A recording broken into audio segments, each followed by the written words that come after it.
6:04 p.m. I'll call to order the June 23rd, 2026 meeting of the Essex Elementary School Building Committee, and we'll start with attendance by roll call since we have so many online as well. If you could unmute yourself, and when I call your name, just say present. Let's see. Jen? Present. Tim? Pete? Present. Lisa? Present.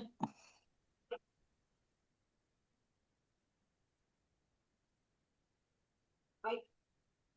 I think you said Mike here. It's a little quiet. Excellent. Emily? I'm here, thank you.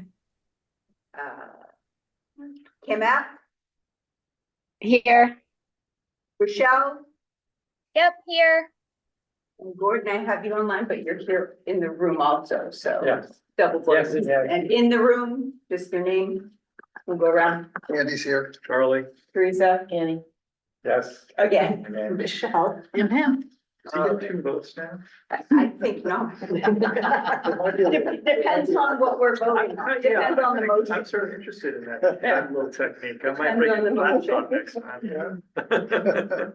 time. All right, we have meeting minutes from June 9th, 2026. Does anyone have clarifying questions? I have a clarifying remark. I was not here, Thank you. but I was marked as present. Oh, I thought you were online. No, I had action. You're action. Oh, okay. I apologize. I thought you were online. That's okay. Well, I'll update that right now. Thank Include you. that. All right, any other clarifying questions or corrections? All right, then with removing Annie being marked as present, I will take a motion to approve the June 9th, 2026 meetings minutes as amended. So moved. Andy moves. Is there a second? Gordon seconds. All in favor by roll call vote online. Emily, Yes. Jen, Abstain? Kim P, Yeah. Mike. Yes. Is that it for voting members online? Did I miss anyone? I think that's it. Yeah. Okay. Andy, Yes. Charlie, Yes. Annie, Abstain? Gordon. Yes. Rochelle. Yes. Pam. Yes. And I'm abstaining as well. All right, the motion passes, minutes are set. Invoices and commitments, we have a bunch, so we're gonna break this into 2 groups. The first will be the regular invoices, so we have Dorn Whittier invoice number 13 in the amount of $7,500. We have the JCJ invoice number 9 in the amount of $38,377.13. We have the Cartoon Edu number, and I couldn't get it all written down on my paper, as presented in the amount of $795. And the same thing with Diners Club invoice number as presented in the amount of $272.60. Any clarifying questions on the invoices? What's Diners Club? That's what I was gonna ask. It's for the newspaper Yeah. ad. Yeah. It comes through as Diners Club credit card into Diners. Did I miss a team Yeah. dinner? You missed team dinner, yes. It was the legal ad for the posting. Yeah. Got it. So have you reviewed all of these in your? Yes, I have reviewed all 4 of these invoices and they are in order. All right, then I will take a motion to approve the invoices as presented. So moved. Second? Gordon moves, Annie seconds. Any discussion? All in favor by roll call vote starting online. Kim P, Yes. Emily, Yes. Jen, Yes. Mike, Yes. and in person, Charlie, Yes. Andy, Yes. Annie, Annie, yes. Gordon, Yes. Michelle, Yes. Pam, Yes. and I'm a yes.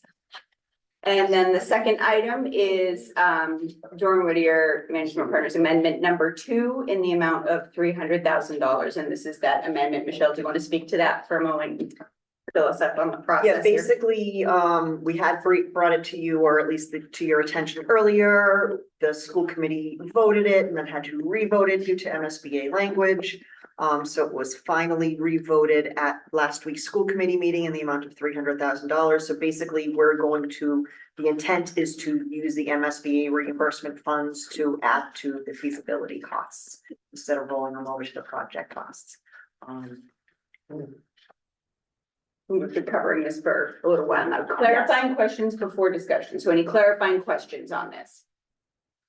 Is this an additional service that we're covering with other costs? Is that what we're doing, rather than increase the contract amount or?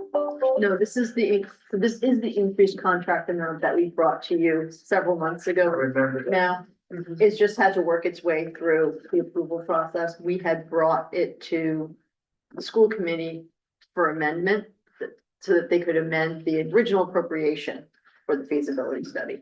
And that went through and we submitted the language to MSBA and they asked for a correction in the motion language because we referenced the grant funds as the funding source.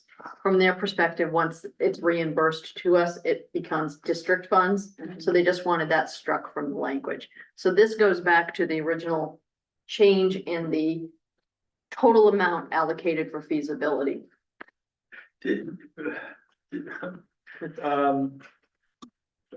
Does this exceed what the voters voted for? The voters voted in a three-way split. So each town, well, only one town voted. The school district appropriated from reserve accounts. Essex appropriated from reserve accounts. And Manchester put its portion out on bond. So the original 1.5 was divided by 3, so 500,000 to each. So the only vote was Manch?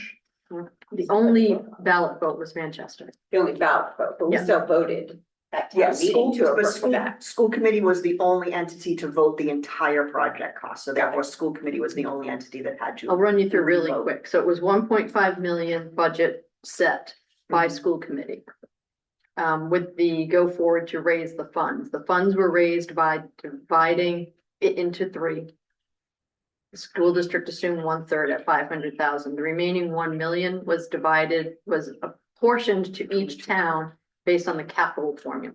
So 650 roughly to Manchester and 350 roughly to Essex. The 2 towns chose to raise the funds or pay their bill rather in different ways. Straight town meeting vote to appropriate free cash in Essex, and Greg opted to bond. So the Or did. voters never approved 1.5 They million. didn't, no, yeah. They approved it, so, and that's why the district is paying the increase. Right.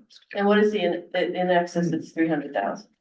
And it's coming from the reimbursement. We're just pulling it back into this process instead of letting it sit in an account that we would leverage at some other time. Correct. And that's passes the sniff test with, Yeah, we put it out to council, Yeah. bond council.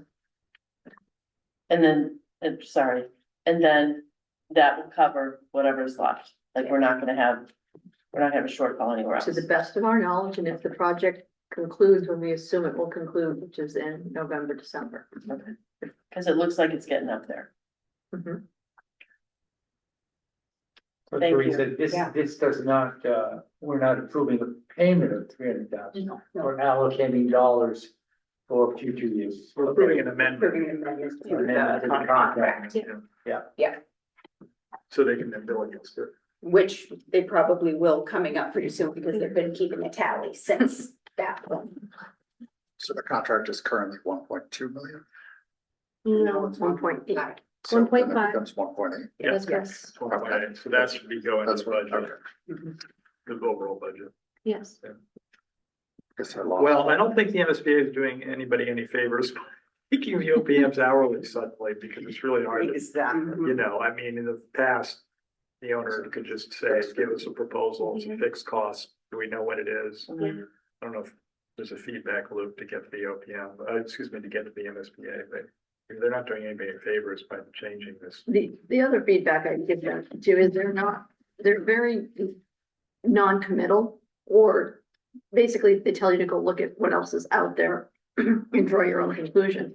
So I really feel like I own a piece of this because I underestimated the cost of feasibility. I basically used the memorial school model Well, and then kind of brought it up to current forecast. Mhm. Not and for understanding the total impact of the time, like the hourly. but however, I think no one was aware of that. It seems like a new policy, the MSBA is uncorked here. It's been about 3-ish, 3.5 years. Oh, now. really? Yeah. Yeah. But still, New to us, though. Well, and that conversation that we had, I remember that conversation about coming up with that number, and we were actually looking at 1.1 to 1.5, and we chose to opt high. So as not to fall into these cats, so I think it was just, it's the way it went, we had a very complicated 5-dimensional graph of things, you know, image of things that we had to study. And, but we're in it now, and there is no more after this. That's all there is. So we gotta get our work So, done. Are there any other clarifying questions? Okay, then I'll take a motion to approve the amendment number 2 to the Durham Whittier Management Project contract in the amount of $300,000. so moved. Second. All right, Gordon moves, Andy seconds. Any discussion? We have discussed this in multiple meetings now, so the minutes can reflect that needed. Okay, by roll call vote beginning on line, Emily, Yes. Jen, Yes. Kim P, Yeah. Mike, Yes.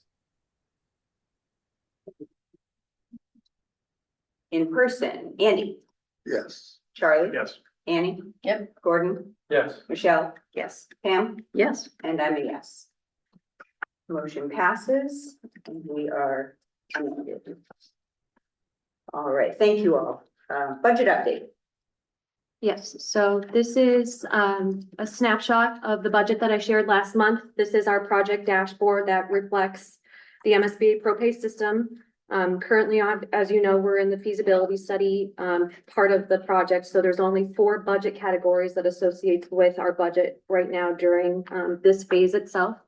You can see it always starts with the OPM category up top, so you can see that right now our original budget still is at the 450 because we just approved our amendment tonight.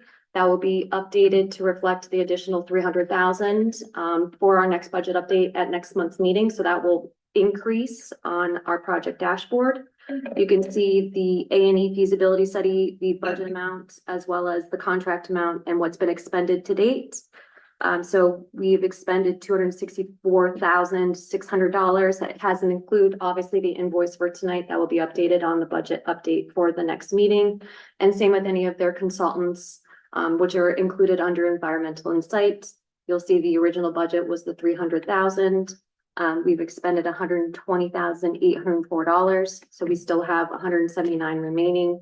Again, any of the additional or services part of the invoice for JCJ this month will reflect also an update within that contract line item.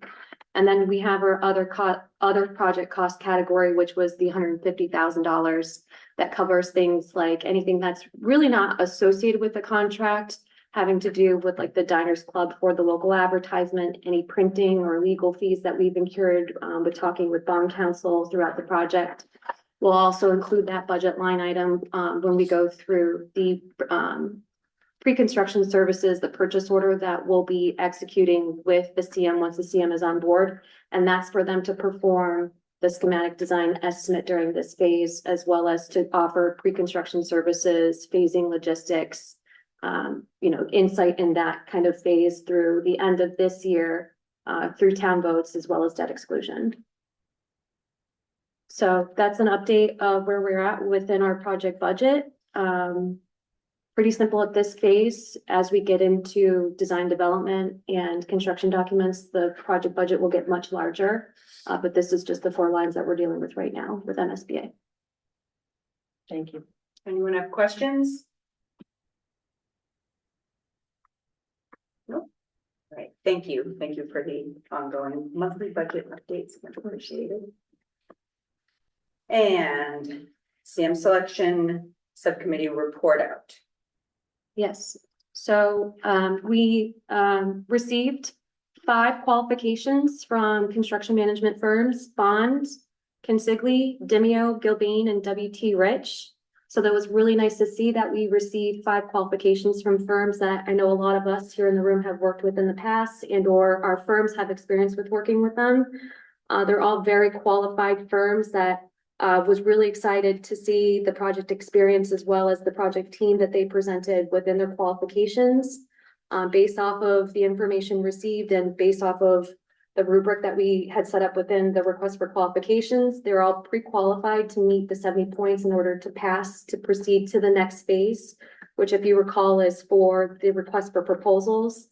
The request for proposals includes 3 different parts.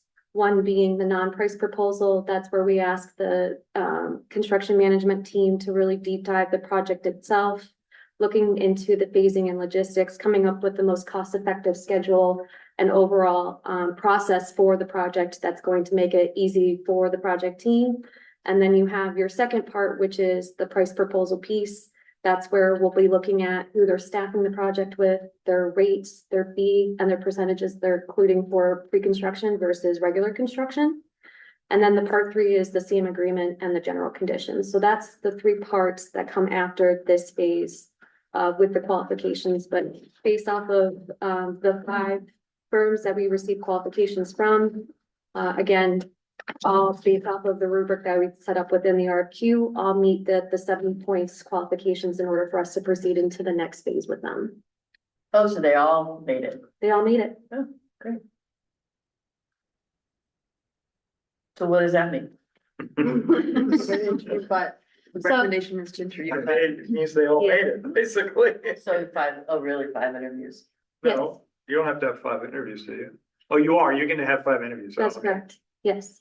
We're gonna do it over 2 nights on 7/21 and 7/22. So we'll do 3 one evening and then 2 the other evening. We're gonna work with the selection subcommittee on timing of those evenings of what works best for the group there. But ultimately, that is the goal of those 2 evenings. Okay, and that's just the subcommittee, not the whole committee? That's correct.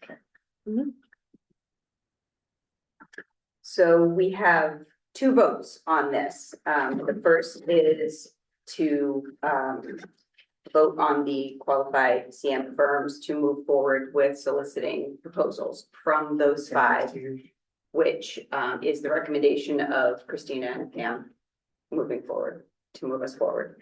If anyone has clarifying questions about that at this point, that would be the first thing. So we have to vote to choose to solicit proposals from the 5, which we don't have to do, like you said, but that's the current recommendation. And then we'll vote on the RFP approval after that. So any clarifying questions on, Can we take them together? can we take those together? You are radical. I don't actually know. I was just gonna fit this Can together. we do 2? One We can. for the qualifications Yep. base and then one for the proposal base? Okay. I had a question. This is Jen before we vote, and this is maybe a silly question, but I just want to make sure that I'm understanding correctly. So if we've come across these firms in our professional lives that have nothing to do with this elementary school project, that doesn't disqualify us from voting, right? That's not a conflict of interest just because we happen to know them. No. That's why you're here. Yeah. That's what I figured, but just wanted to confirm. And actually, this is a good clarification. The vote that we're taking is to move forward with these 5. Yes.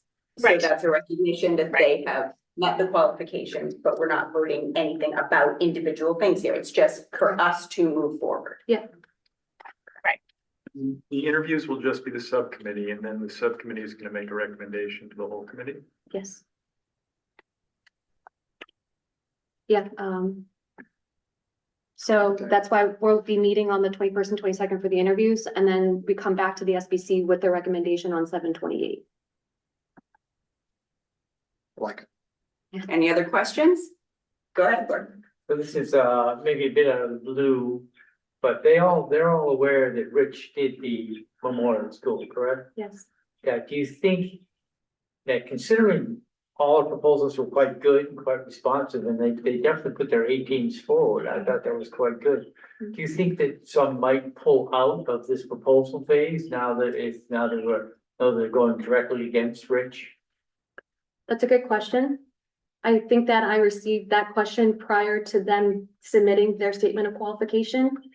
Whether or not there was like already kind of this preconceived notion that because they worked on the memorial project, that they're gonna be the, preferred CM.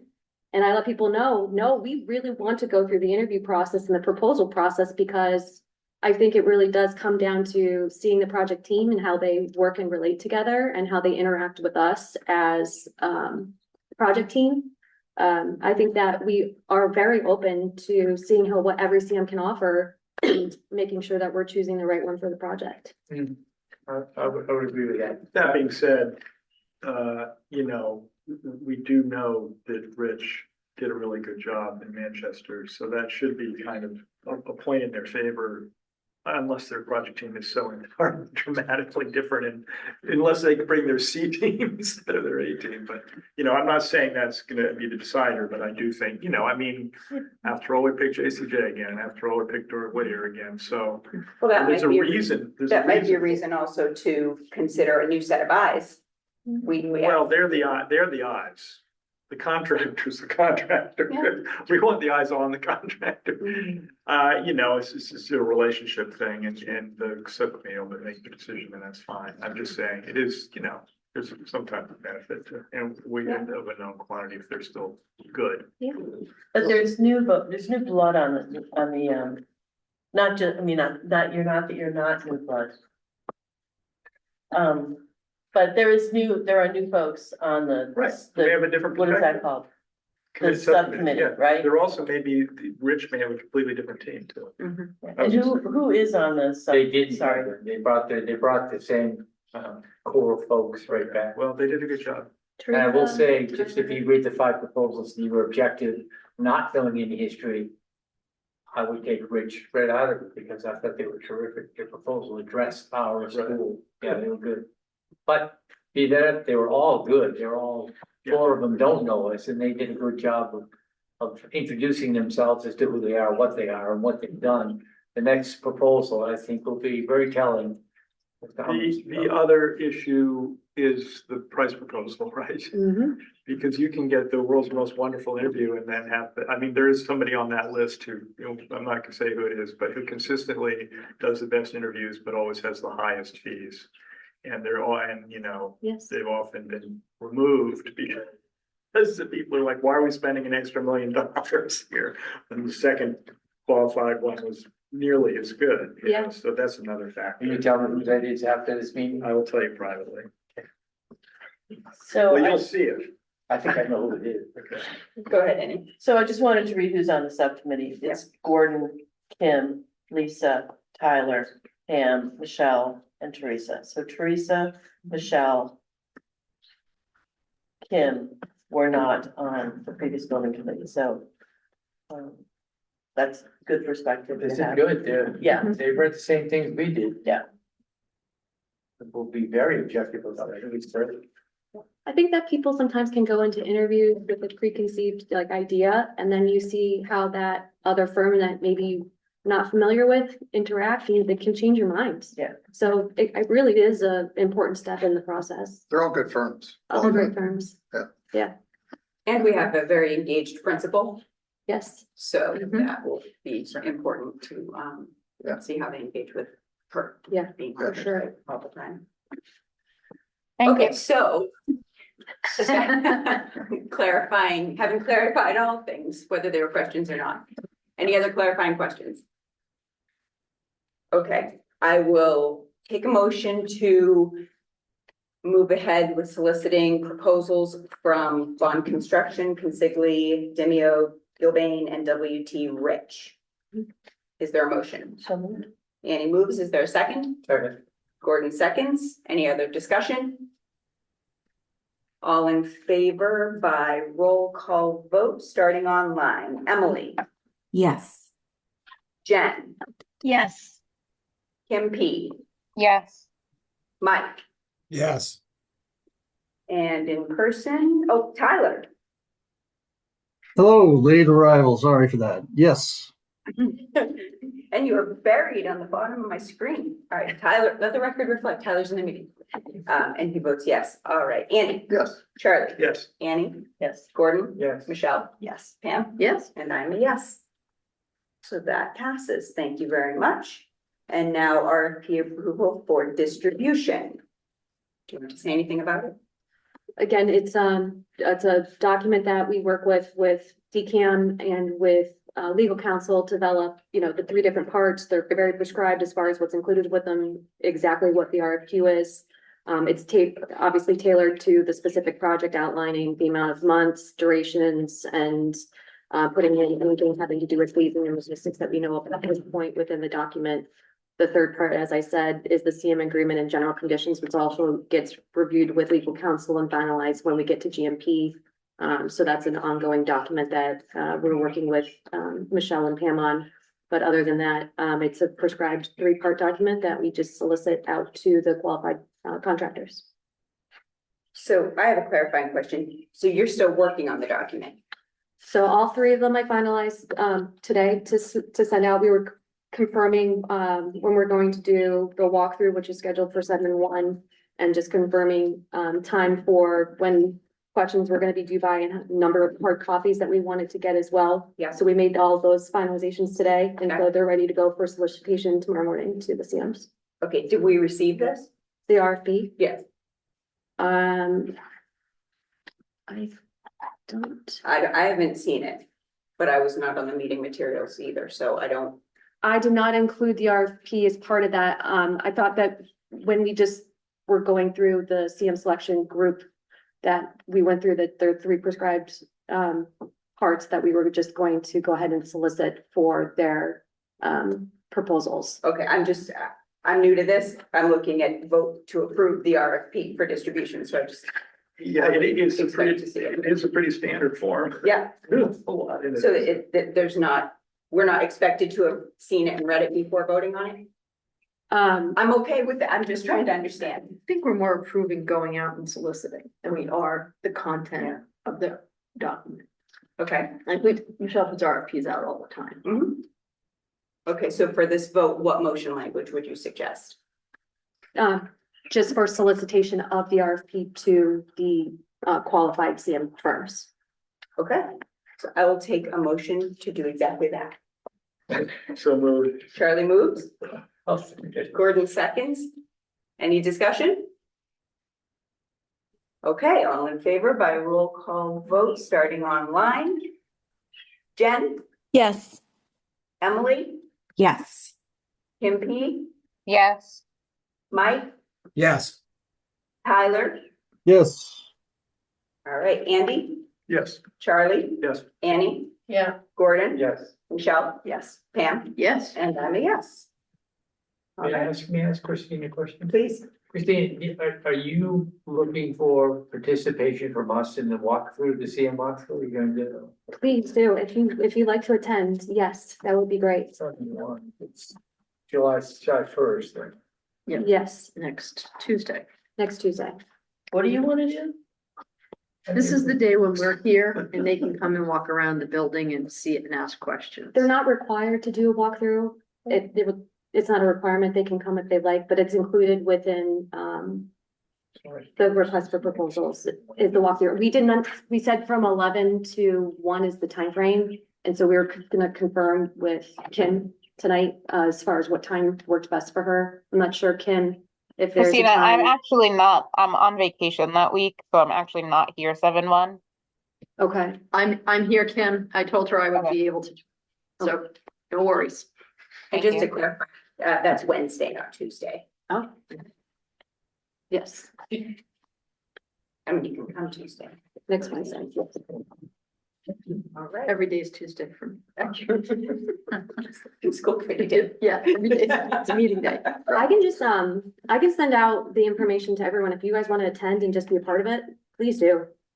The more the merrier. Is that something we would need to post for or no? Because there's no deliberation, no action. No, we're just here to receive visitors and bring them around and answer their questions. Yeah. Great. That sounds real exciting. Let's hope it's I really won't be able to be there. humid Yeah. and 90 and Perfect. beach day. All right, thank you very much. We're moving ahead. That's exciting news. Design update. Starting with MEP Sustainability Working Group, LCCA review and report out. Who's going to begin with it? Is that you, Fawn? Is Sean online? He sure is. Okay. Sean, I don't know if you want me to give a summary or if you just want to jump in, begin with your slides. Keith is actually going to be the one presenting. He should be here as well. I think he's actually under your name, Paul. Oh, perfect. Can you hear If me? you can- Yep. All right, fantastic. How you doing, everyone? My name is Keith Lane, and I'm a mechanical engineer from GGD Consulting Engineers. And so we prepared a life cycle cost analysis report studying 5 systems that we felt were most appropriate for the building, as well as conformed with what the school as well as the facility staff desired for some of the systems to have included. And the goal of the mechanical life cycle engineering economic analysis was to assess the performance of various mechanical system options.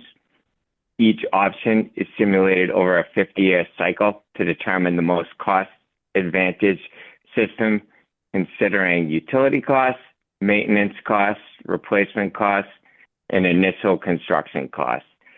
So we begin by preparing an energy model, which will run an energy simulation that accounts for local weather data, as well as the building occupancy and usage of the building, the system operating characteristics for each of the systems, as well as the local utility rates, which are based off of the actual bills for your region.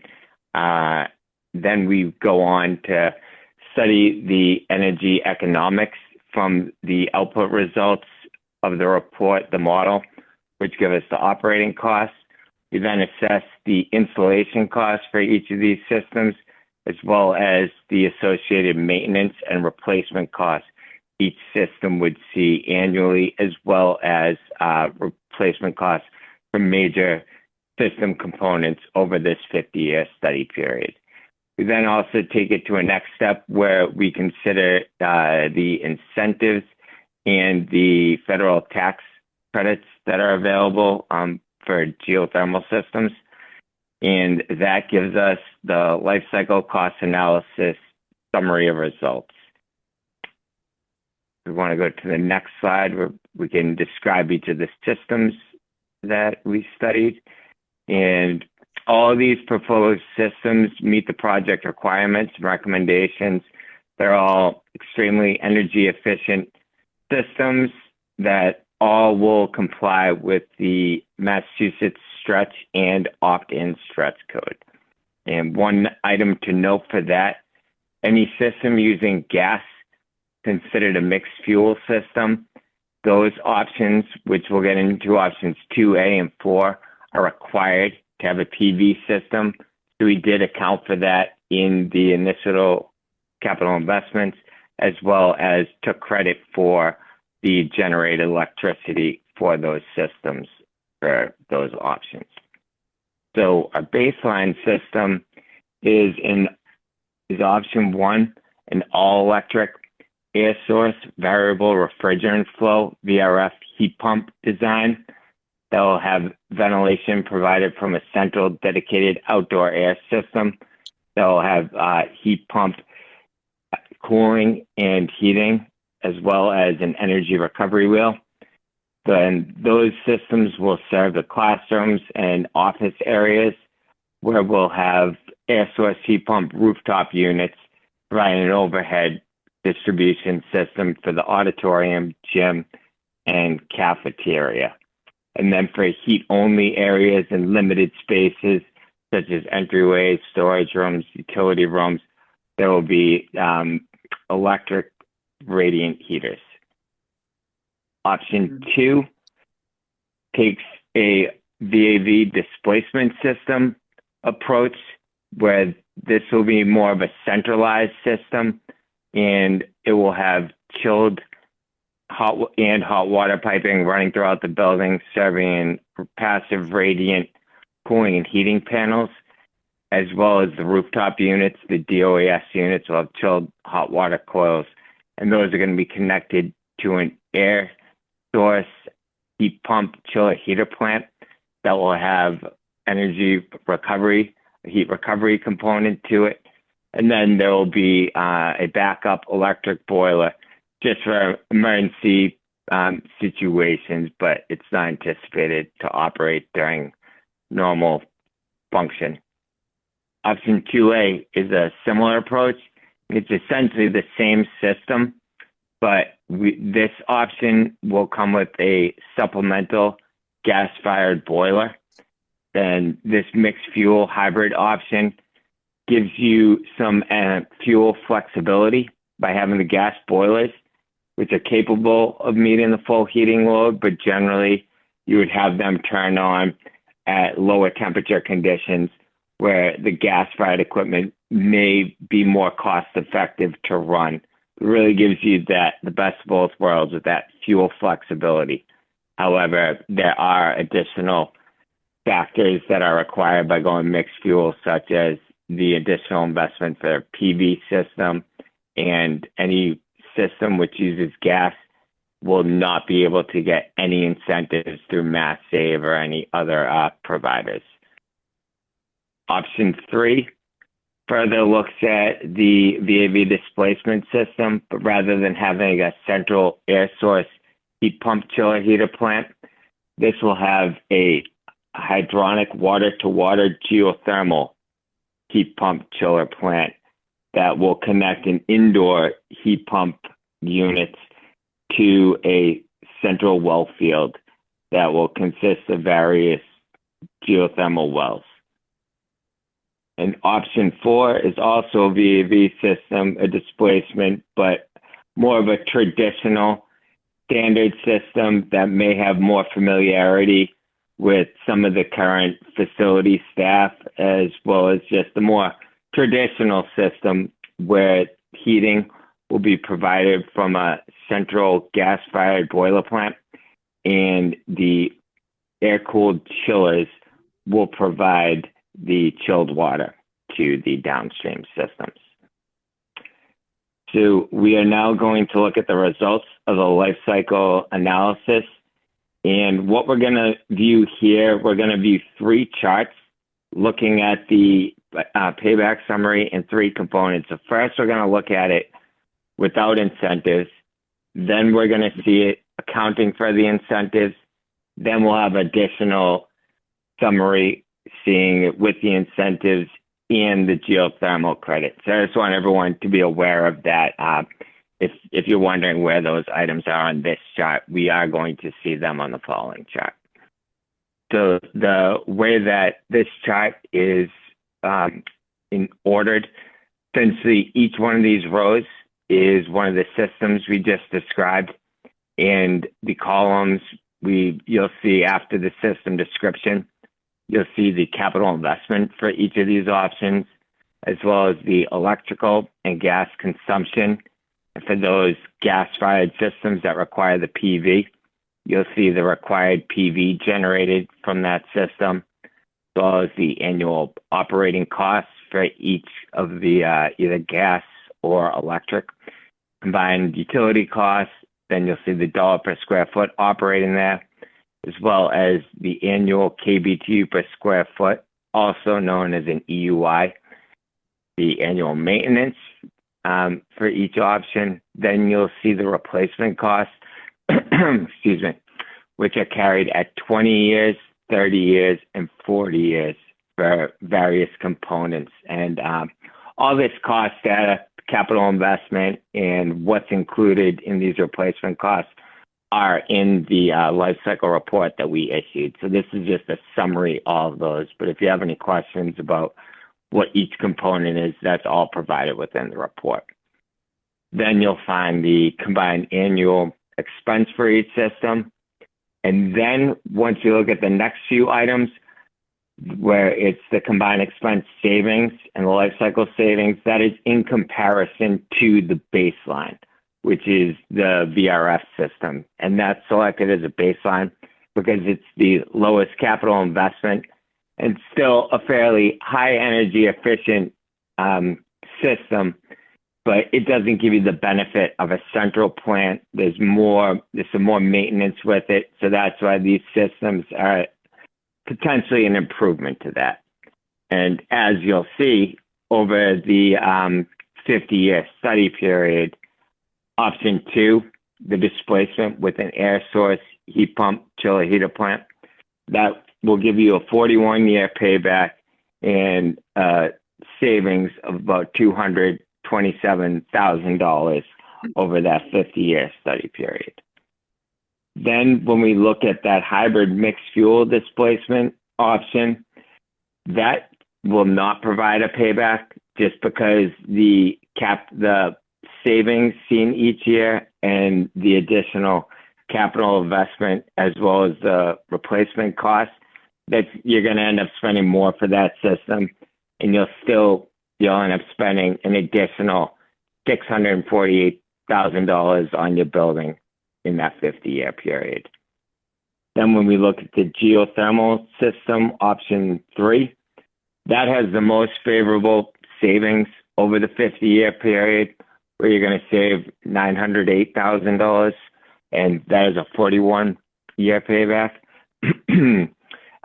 But the only issue with that is it has that greater capital investment, so you do have to come up with those dollars up front in order to achieve these savings. And then option 4 is your traditional system, which is, and also that wouldn't achieve you any incentives, so that will save you $13,000 over the 50 years, and it will pay back at exactly that 50-year mark. And I don't know if we have any questions as of yet, or if we should move on to the next slide. So we'll kind of see these values with the incentives applied now. Yeah, I think we could go ahead and keep going. We did go through the. Recommendation by the subcommittee? Yeah, so we did have a subcommittee meeting yesterday to go through all of this in detail, and go each of the 3 charts and to come out with a recommendation. So perhaps we could. I would think it makes sense to go to the recommendation. To go to the recommendation. And I just want to make sure too, Fawn, option 2 is what we were carrying in our PSR cost estimate, Yeah. correct? So that includes the displacement air, right here on the screen, number 2, that was already included within our project budget. So just want to make sure everyone's aware. So that one is in the budget. Correct. The capital cost. Correct. Andy, may I ask a question? Or I guess everybody, of these systems, which one would be the more appropriate for the school that we're proposing?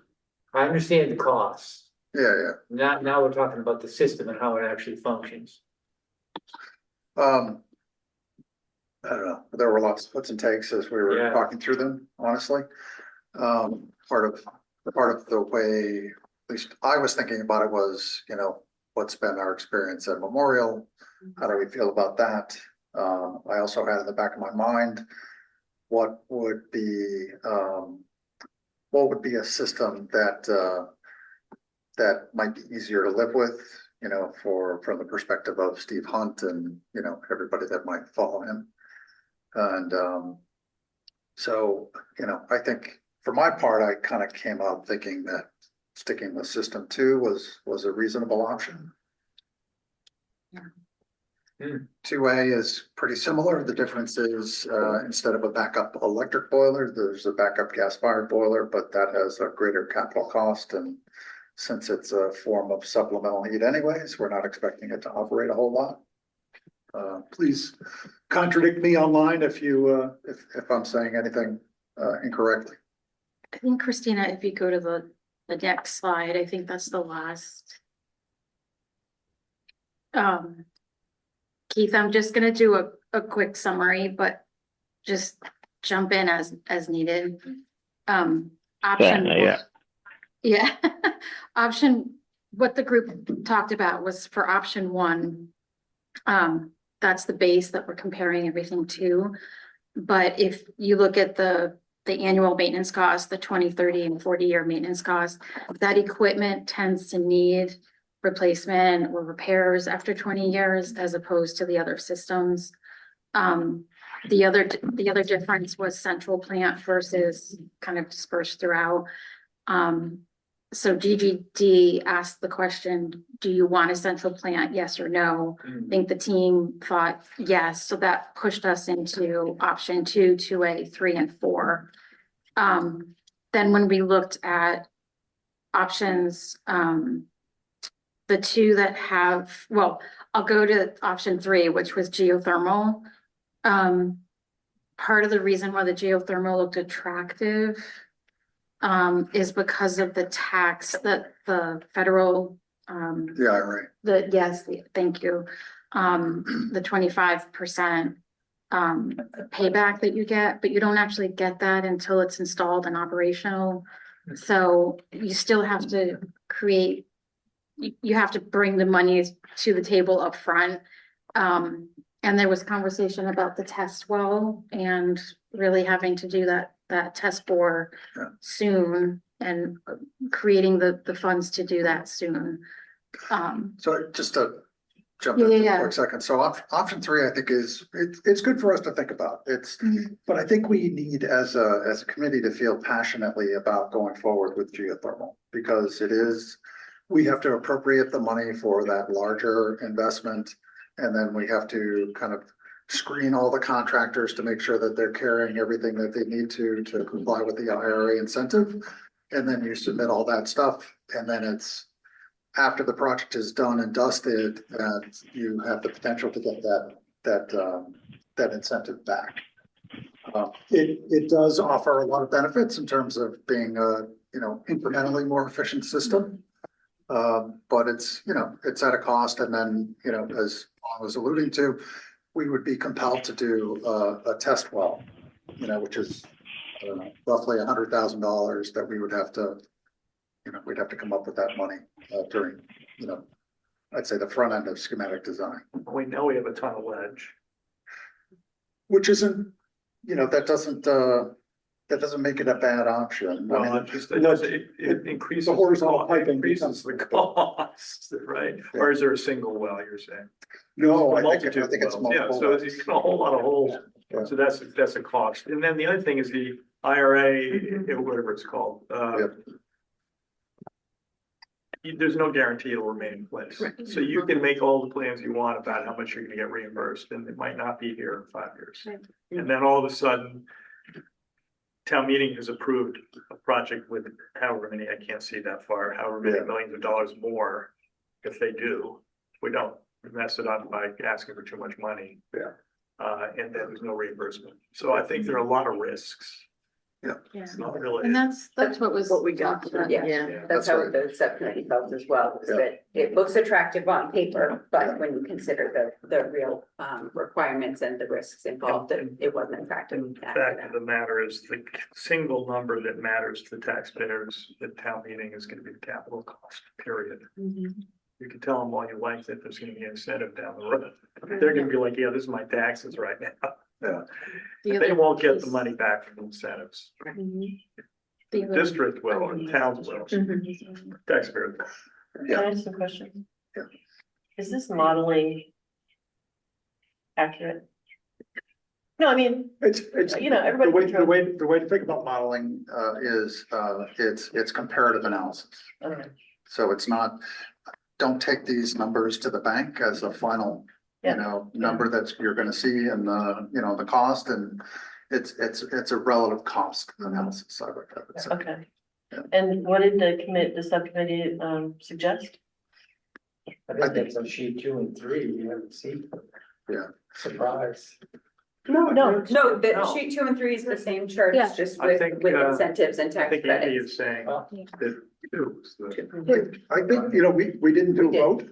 We didn't vote, but we came to consensus There for was sure. consensus, right? Yeah, that number 2 was the recommendation of the group, but that we wanted to be sure to highlight that geothermal line so that everyone understood why even with such a big possible credit. And the other thing was that given that number 2 is not the lowest net investment, but discussing the VRF, the option number 1 baseline option there, it was compelling when it was pointed out also that those are the systems that people were moving away from at the time of COVID to get better air quality. Right. And we actually didn't have to do that here when we were able to open our schools. And 2 is all electric, right? Yes. Okay, so there's no messing around. We don't, I mean, it'd be wonderful someday to do PVs, but we don't have to deal with it initially. Yeah. And I would just Oh, keep, if I got, Charlie, I'm sorry, without EVs or with EVs? It's not a requirement if we go with option 2. Right. Because it's not a dual fuel system. there's an And that's a opportunity for benefit, right, and, Yeah. and this building will be solar ready anyway, so Yeah. you could always do a power purchase agreement later. Right. Yeah. And that's all something that can get worked out, but it doesn't force the hand of the committee and the communities to do it. Yeah. And that's, again, I think a benefit in terms of budget and planning. Can I ask a really dumb? Can I just ask a quick clarifying question? And it won't be done. Go ahead, Andy. You can look good. Go ahead. Keith, I just want to clarify the sizing of the electric supplemental boiler for option 2. That's, Yes. we consider that a standby, source. Yeah. I mean, So if the heat pump were to go down in the winter in a system failure event, that boiler would be capable to meet the heating load. Okay. Okay. So you're carrying the sizing capacity of those electric boilers as part of your normal operation for the school in that event? No, not normal operation. It's a backup.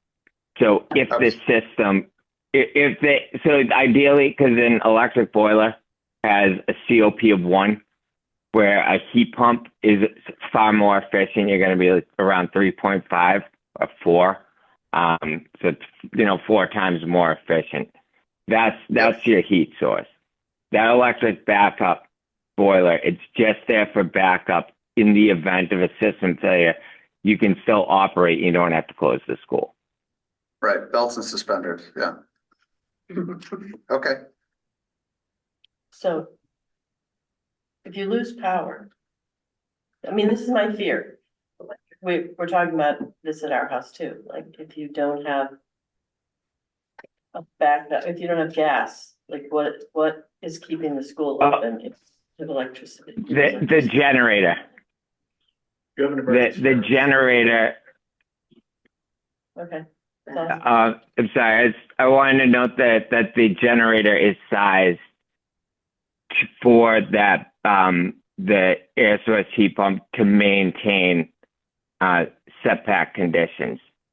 Okay, Breeze protection, basically. thank you. Yeah. Yeah. That's what it is. It was a very productive and robust conversation once we sort of wrapped our head around what all the columns were and understanding and having people who understand this, help walk through it, but we definitely did come to consensus on the recommendation. And then to bring it here for, is not for vote though, we don't need to vote on this. No, This is, it's just more or less making sure we're all in agreement Everyone's all that in that's what we're gonna move forward with as the option, and that's what we'll carry for our schematic design cost estimating, so. Well, I certainly hope that because there's no questions and that we're fully committed to it. Because otherwise, the engineers and the architects are working on something that we should make sure nobody has any questions or concerns, absolutely. even if we don't vote. Yeah. Oh, yeah. So does anyone have questions? Right, if you're online, I'm not seeing any hands raised, but please feel free to unmute yourself and ask. I don't hear any further questions. It's too bad that you can't get the money for geothermal faster. Like, why do we not make this easier for the long term? Do you know, I just, I'm so It's frustrated. not confidence inspiring, Yeah. for sure. Yeah. I mean, that said, the program is there, it's available, the construction starts that qualify you for those incentives, they're within the boundaries of our project. So it's an option. I will point out though, with these central systems, you have a requirement for mechanical space that you might not have in other approaches like the first one. That's why. but we've been carrying that in the program so far. Thank you. Thank you. This is a very detailed, nerdy You can tell by the small font. thing. So, Yeah, by the time. yeah, But microscopic numbers. Two it is. Option two. And again, just to clarify and confirm for the recording that this is the option that had been used for the numbers Yeah. previously as well, so. Thank you, Keith. So Andy, does this Yeah, vary from the system we proposed and actually installed for Manchester Memorial? So that has, I think it has gas boilers and packaged rooftop units. So, refrigerant based, and then a small air cooled chiller. So It's probably more similar to option 4 Yeah, or whatever number that is. Yeah. 4. yeah, for. yeah. Possibly right, I guess. Well, it reflects a change in the code, the energy code. Yeah. That's happened over the last couple of years. Pretty impactful. for the benefit for, as you noted, the system familiarity, everything downstream, the displacement, everything will be very similar to Manchester for as far as the occupants, the teachers and students. It's going to be almost the same system from their perspective with that superior indoor air quality, as well as the better acoustics for that system. You're going to have all that with the displacement.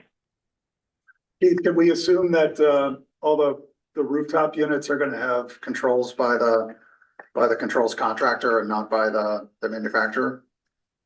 It really varies between manufacturers.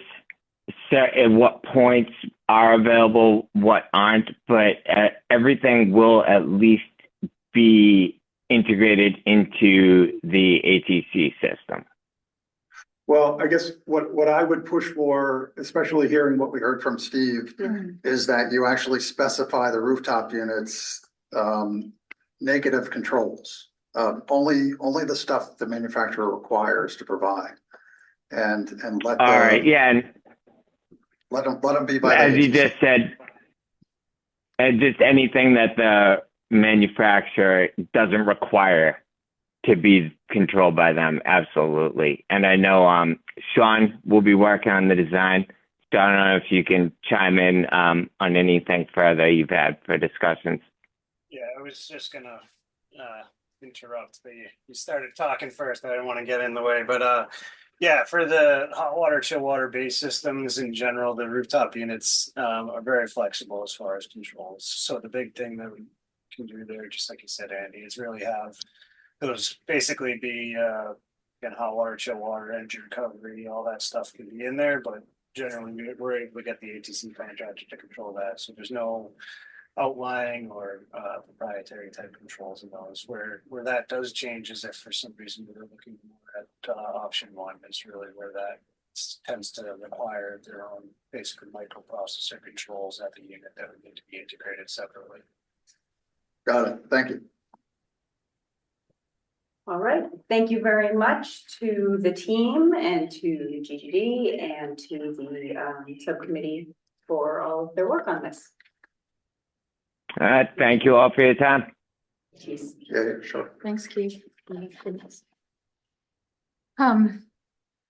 So these are images of the boards that we had at the last community meeting, with the green Post-its, red Post-its, for feedback that we received that night. Kim also had the boards within the school, so she was able to get some staff feedback.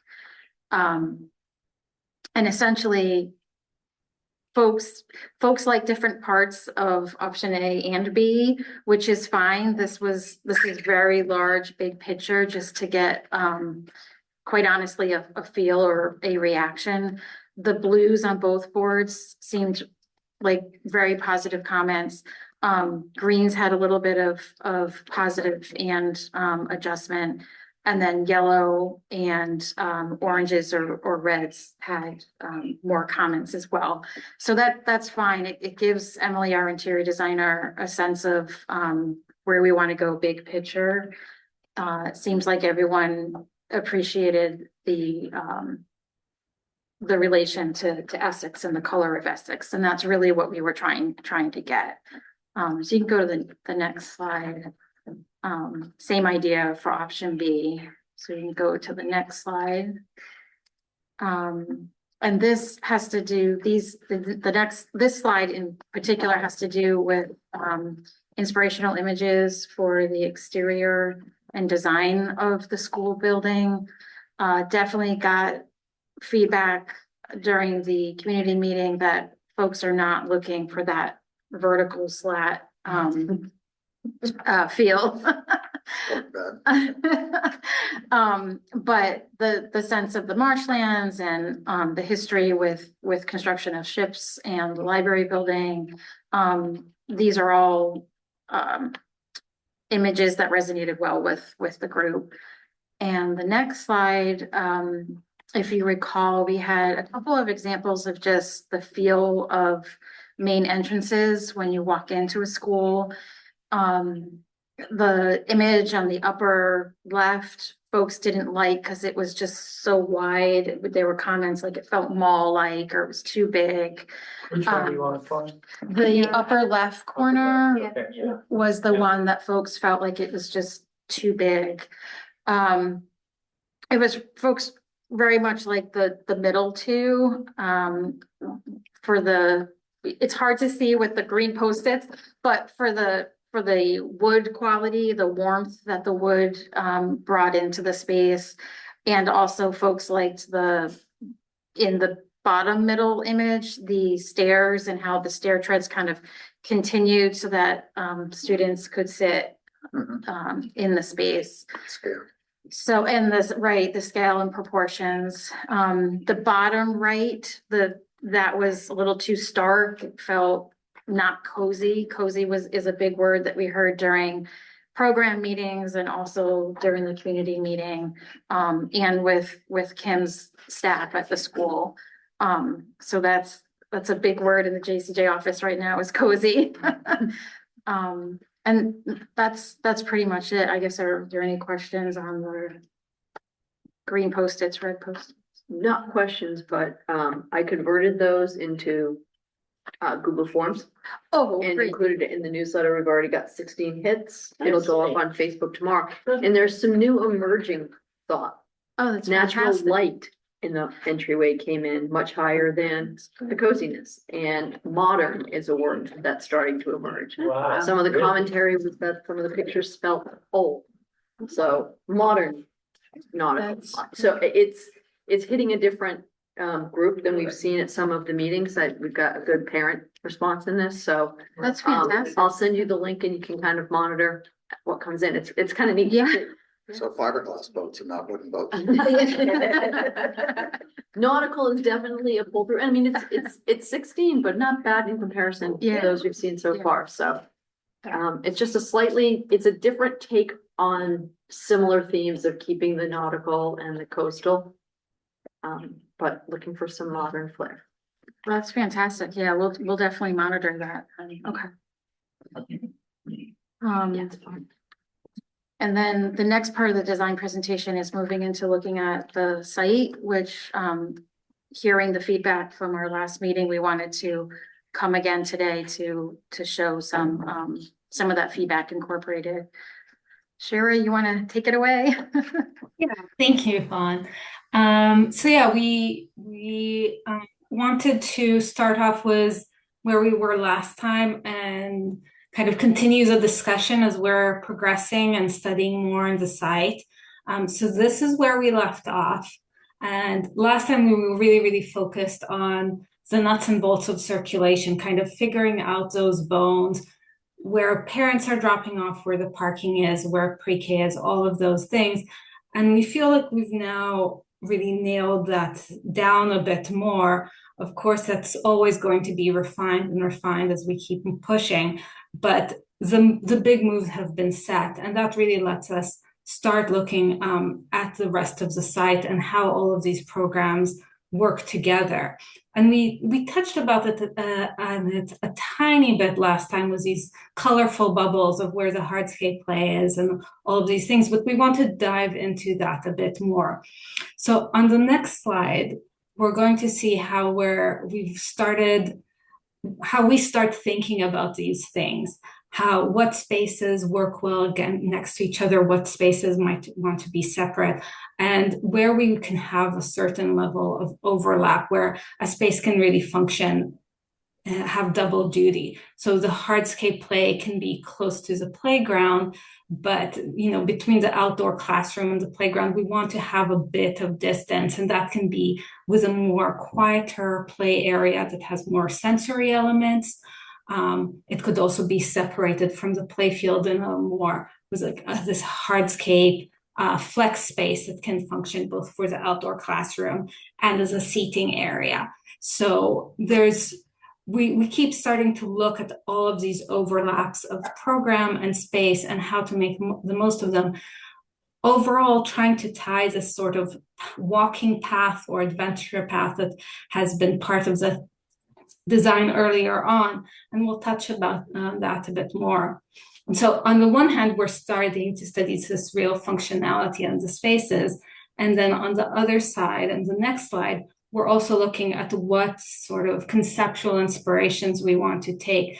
And we know you've had these conversations with JCJ about the building, and likewise, we're trying to take our cue from Essex, from the New England landscape vernacular, from your history with shipbuilding, and from the regional ecology and context. So the Essex River, the marshlands, the bay, and how that really can come and show up on site in the materials and the shapes, and in how we organize the site. So we've taken these sort of shapes and we've applied them onto the site on the next slide, just conceptually. And we can see how that starts to shape space. So in blue are kind of our flows of the river and how space gets defined by that, and creating these areas of activity or planting, all these nodes that are now, there's a push and pull that gets us to go through the site, from entrances, from the playground, from the roadways. And we're going to apply this in a very, very rough sketch on the following slide. This is just a starting point to see how this feels to you, and how, if this is in the direction that you see this going. It's still a very, very general, very broad strokes.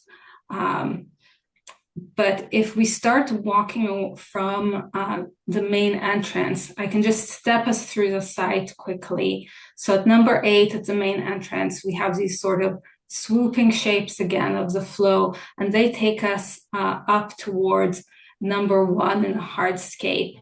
And they define the sort of path.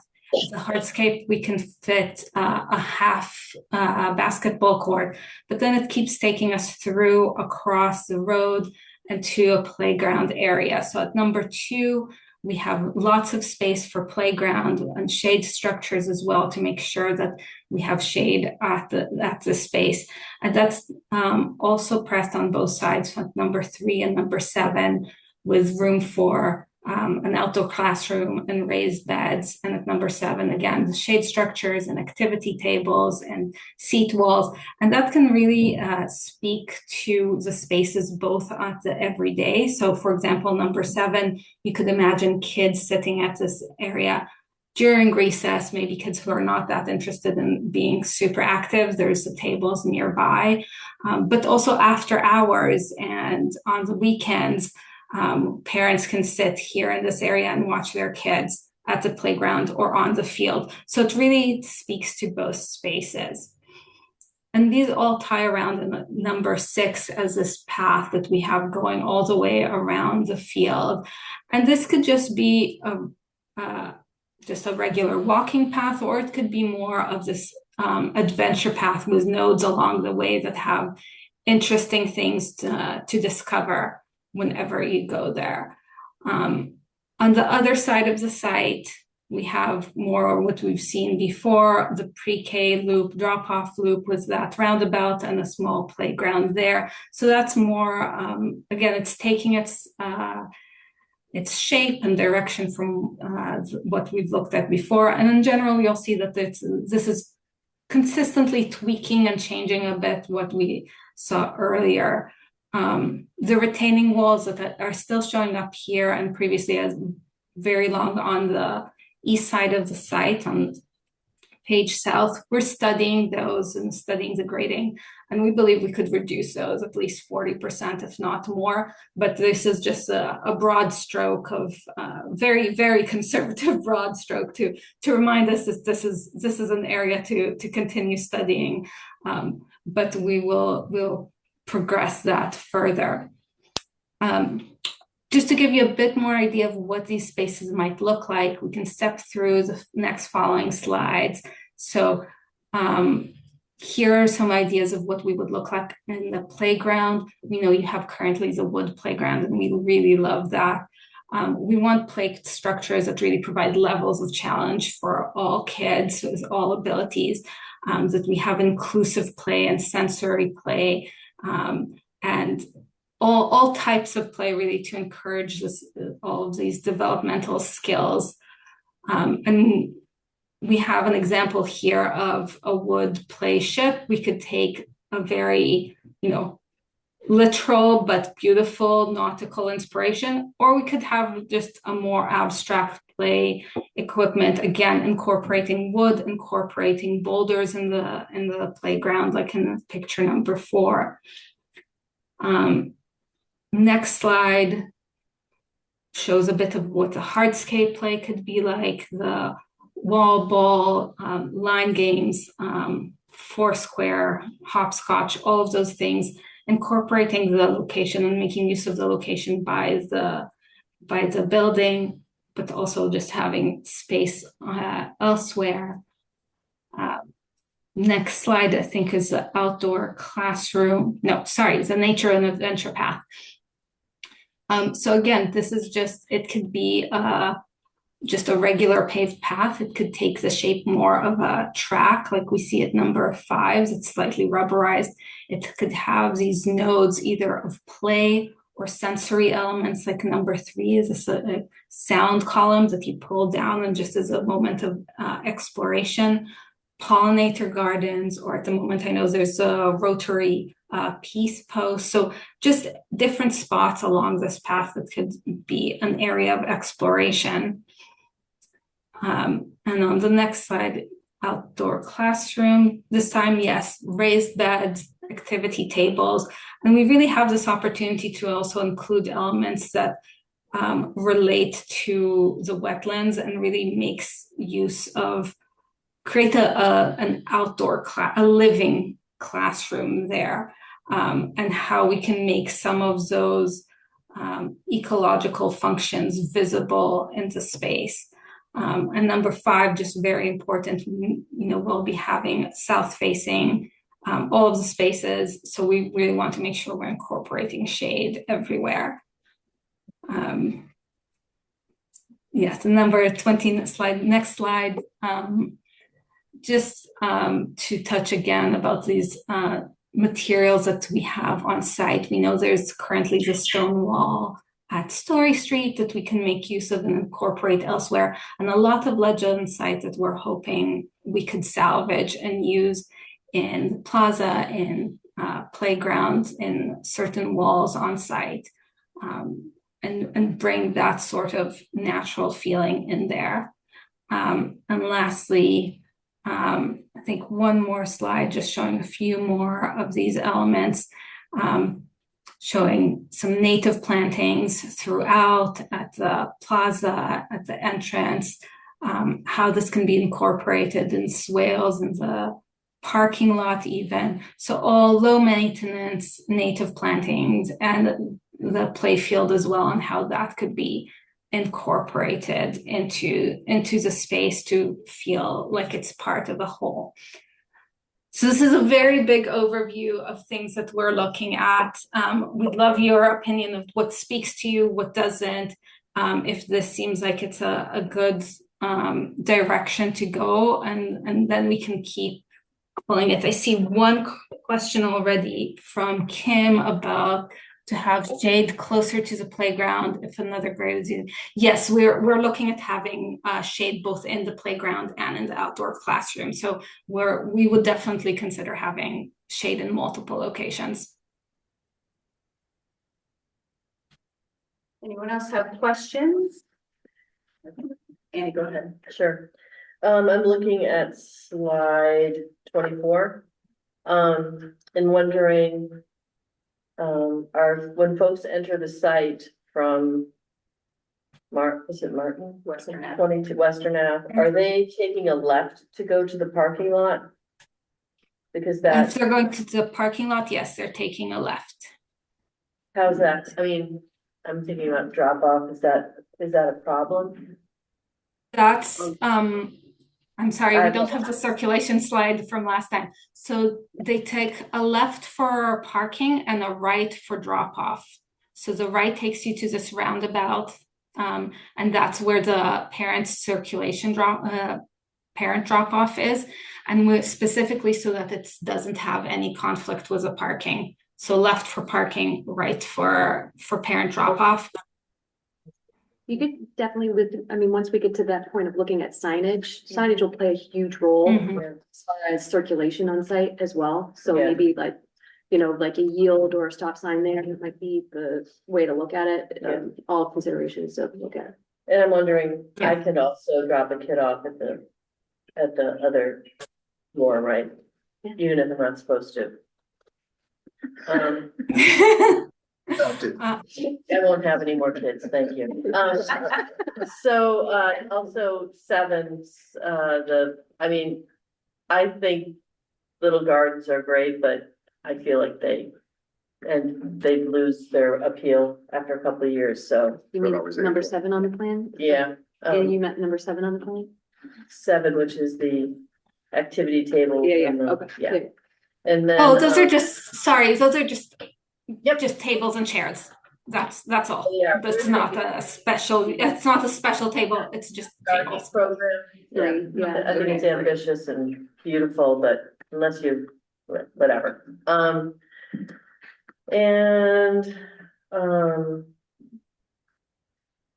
like the wall thing, the wall facade or whatever that is. I think that's kind of a neat idea. And I wondered about the 15 student max at the kindergarten playground. Is that an issue? So that's a question really, for you. So we understand that currently there are 30 pre-K students, and at the moment it's sized to fit 15 kids at a time, maximum. So if there's a need for more students out at a time, we would just have to study that in the space we have. I'll defer to Kim. My guess is there might be a point in time where you want to do recess all at the same time. Yeah, I was actually just gonna ask you, Pam, if you know, like, do the pre-K classes at Memorial take their recess at the same time, or do they stagger? I think it depends. I can go over and, well, I can't now, can I? I can talk to Allison Collins. I can't talk to Allison Turple just about if she can recall the number we designed for there. Yeah. I mean, for it to be limited straight out of the gate like that. Yeah. Program wise. And just one more point on slide, I think I'm on 28, the flooding thing is a theme in town. There's there's signs throughout town that show like where the water is. So I think that to the school is kind of a nice, it's grim. Hope you know how to swim, kid. Good luck, though. Yeah, but I think that's I like the science bit of it, and so anyway, I'm done. All right, let's take Jen. Thank you. Online. Hi, everyone. Go ahead. I had sort of a similar question about the size of the preschool playground. I also just wanted to ask, in the plan view, it looked like the playground space is kind of a far walk from the front main entry point. Is that, I guess, how does that compare to the distance that the kids are walking at Memorial to get to the playground? I'm not sure about the distance at Memorial. I will say that if we're looking just at the pre-K area, Oh, I'm sorry, gonna the older kids, so the K to the 5, older kids. the main Okay. entry in the middle of the knuckle of the building, and then they're going I- past the parking lot, past the half court to get to the playground. Yeah. Does that seem like relative to your other projects, does that seem like it's a far walk or does that seem average? Compared to, you know what, it really does vary from project to project. I think some of the question will be, would it be better for the kids to exit straight to the hardscape play through other doors and not through the main entrance? So I think that's part of the question, is looking at what are the best exits to the play area, especially because of where we'll have fencing. It would make more sense to exit elsewhere. That being said, we have ones where it's even closer and we have ones where it's further away. So it really varies based on the site. And I would say at Memorial, the setup's quite different. There's the pre-K classrooms exit right onto their contained playground. The K1-2, so lower elementary, they can walk out either the back entrance, the back doors of the main entry, the cafeteria, or classrooms out onto their playground. Then there's another playground for upper elementary up front to the side, which is kind of a bit of a walk if you're coming out of the school.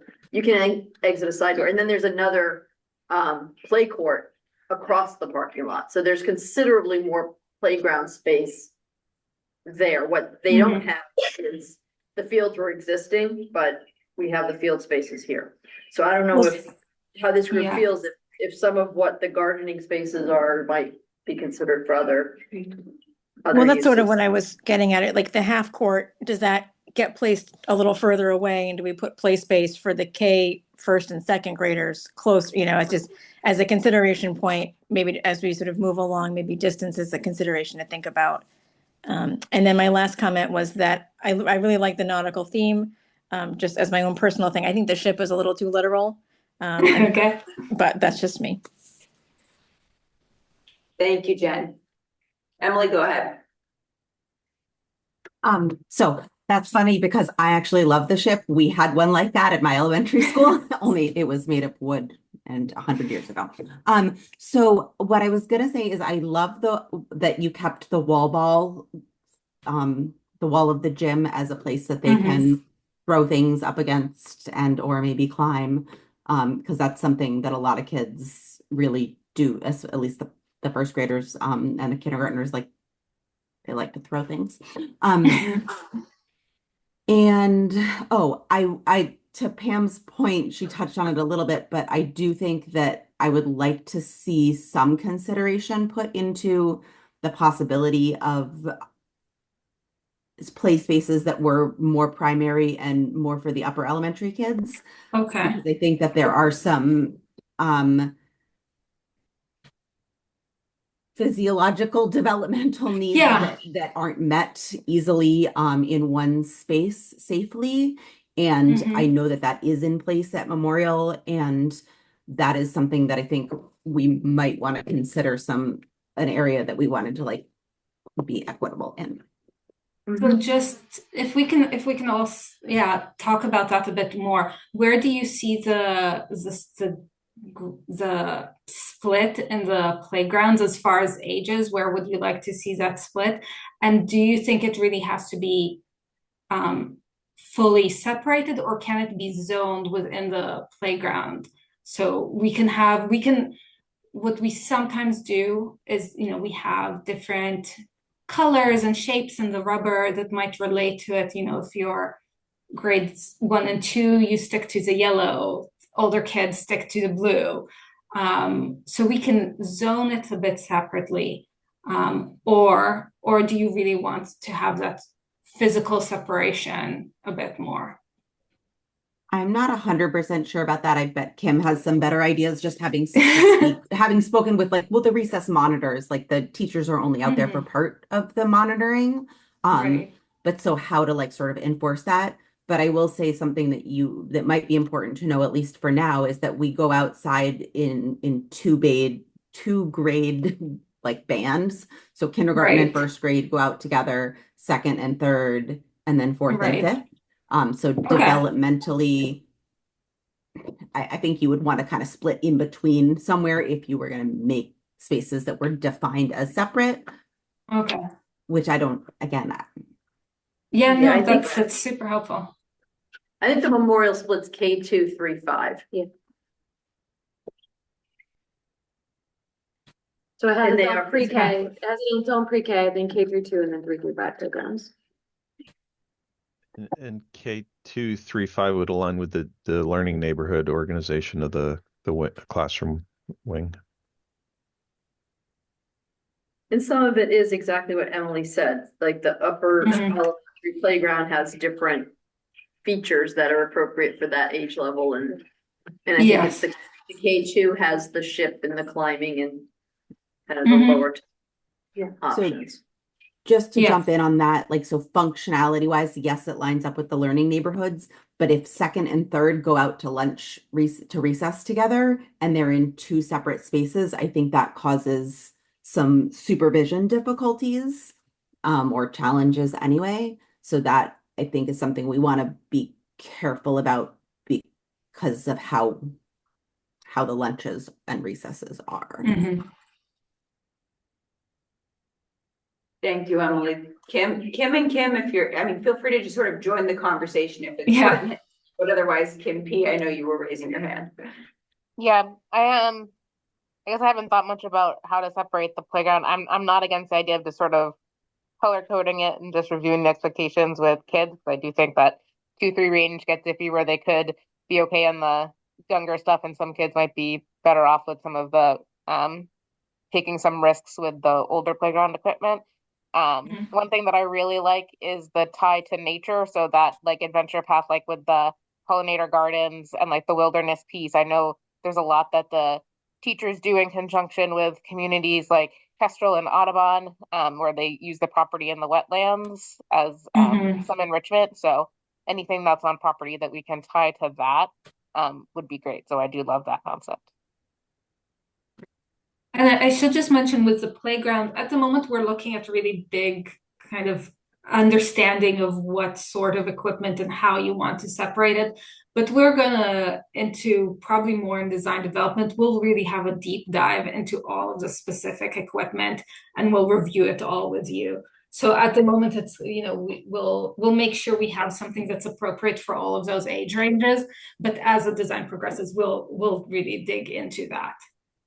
Yeah, and I think just space-wise, with some of the special ed programs coming back, just that need for inclusivity in terms of kids that might be in wheelchairs and such, that there is playground equipment that they can access. Yeah, definitely. Kim Field, go ahead. Hear me? Sort of. Try again? Sort of, okay. My concern is more with the.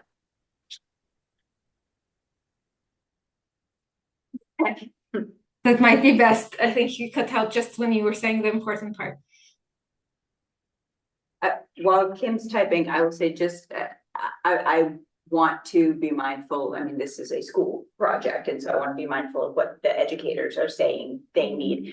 As a community member, someone who comes and uses EES still, even outside of having kids in this school, I do love not having the separated ages in little pods around. I actually really like having, and especially if we're looking at potentially having a usable field, the idea that we have that and you can have kids playing in a space that is nearby and visible, and from a community perspective, I think that's really valuable. Again, understanding that it needs to be first and foremost right for education in school, but if there's a way to split the difference there, I do like that part. Kim's comment said, my concern is with the small amount of hard space. The winter is long and we try to get them outside as much as possible. Yeah, I think so. This is a question for all of you. How do you feel about that? I mean, the playground area will be rubber surfacing, poured in place rubber surfacing, because that is the accessible option that is required. So that would also be space to run around and that can be used in winter as well. But if we want more hardscape, that can definitely push into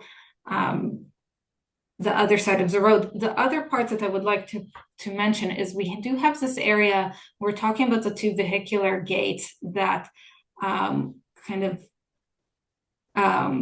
block the road area that's between the hardscape and the playground and the field. So that's all roadway that's during the day is going to be blocked off from any vehicular traffic.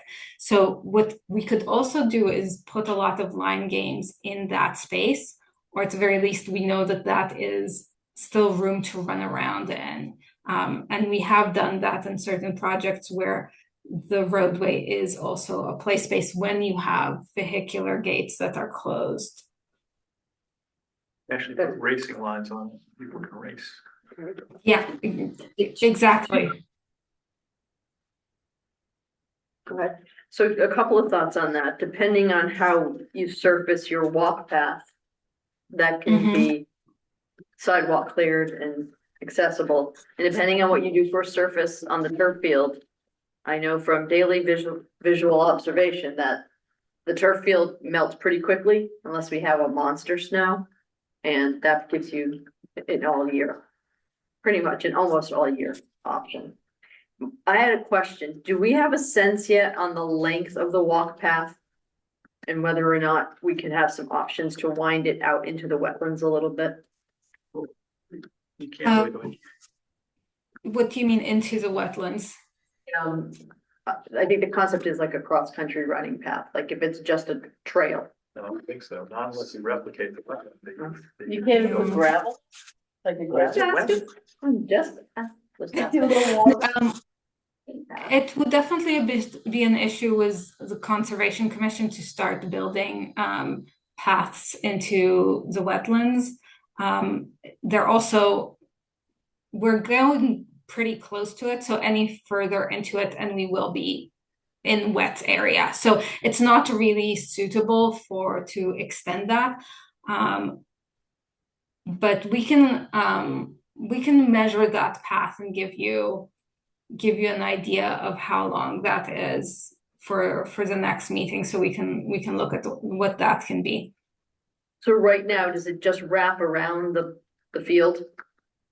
Yes, right now it just wraps around the field. It does also have a small area where it goes there's an extension that goes towards the pond, but that is gated off because I think it's very important that that water body is gated for safety. Oh, really? We would usually recommend that. I mean, that's partly a question for the community. It doesn't mean it has to be locked, but in our experience, and at the moment there is a fence there, right? Is there? So there is a fence. We're looking at replicating the location of the fence. Like a split rail fence. That thing is like It's a split rail, but it also has a mesh, so that it functions as a guard. Sort of related in the wetland topic, when you all do a more finished rendering, and I know all of this is diagrammatic and the diagrams are great and very helpful, could you kind of show the extent of the wetlands sort of distinctly? Yes, we can definitely do that. It's very light in this, I agree. Right, it would be helpful. The early diagrams had it fairly obvious, and now they've sort of disappeared. Yeah, no, we'll make sure to show that more clearly on future ones. Are we complete, like even all of this, are we outside of even the buffer zone? No, you're in the buffer. We are not, there is no way to be outside buffer zones. The building's not, but all of these. Well, I think even the building may be, No, right? even, It does. yeah, So- the intermittent streams, the east portion of it. Yeah, we'll just make sure that they're more prominent as far as the buffer zones on the Yeah. next one. And specifically, just to be clear about this, and I'm sorry, Civil isn't on the call today. So there is no, as my understanding, local ordinance about no disturbance zones or no build zones from the wetlands in Essex. So there is a wetland line, and then there is a buffer zone, 100-foot buffer zone that requires Concom review. But there's no specific requirements for no build zones. Of course, we want to be very careful with where we build things and where we propose things, and we don't want to disturb the wetlands more than we need to. But we don't have a specific requirement to a buffer that we have to avoid completely. Please, yes. Could I just say a couple of really quick things that I don't think even need a discussion? One is there's some wonderful mature trees right down in the front by the road. And I hope your survey shows existing trees of, a certain larger than a certain caliber. It would be wonderful to keep some of those trees in your new circle on the plan, right? Seems awfully close to the street. So I'm a little worried about some of those trees. So I hope there'll be some made to save those trees. I mean, it would benefit the project to have them there right from the get-go. I think it would make the neighbors feel better. That's a comment. Another comment, and I brought this up at the last meeting. You've mentioned that there's a reduction in the walls. That's great. I am concerned about the way these walls are going to look, because if they're high enough, you have to, I brought this up in the design subcommittee, but if they're high enough, have fences on them because you can't fall off of them, etc. So I think really looking at the options to try to reduce it, and plus they have a significant cost, really work hard to try to get the grading to resolve some of this wall issue would be really, I think, helpful to the project. And then my third comment is we are still maintaining the same size field, right? And I know I asked that at the last meeting, but I'm no worries. It's so we have it listed here. It's 150 by 240 feet plus runoffs. It's U12 soccer field. So we're still holding the same size. Okay, thank you. No problem. I will just say that if there is a desire for more playground space, more hardscape places, then that could be reduced. But at the moment, we're holding it at the same size. We don't want to reduce until you tell me otherwise. I'm not making it smaller. And Lisa did put in the chat, you have no local conservation bylaw and only the WPA applies here. Yeah. I wouldn't mess with him. I said I wouldn't mess with you. Can I ask a clarifying question? Yes, please do. The field is slated to be just a grass field, right? It's because turf would be on our It's not the outside of the project. synthetic. Yeah, not the synthetic turf field. It's just sod, turf, lawn, grass. So what we priced just at PSR was the grass just for now, but we did carry an alternate cost for turf in case, and that will be a discussion at schematic design. When we get our cost estimates. Yeah, I think we should do that same exercise. Any other questions before we move on to? I do. I have one, but I have to type it because I think you can't hear me. We can hear you right now. Okay, perfect. I'm really struggling with the size of the hot top space compared to what we have right now. So I know you probably don't have that information, but can we get that for next time just for comparison's sake? Yeah, definitely. And I don't have it. I know it's a tiny bit smaller than what you have at the moment, but I don't have the numbers, so we will make sure you have it.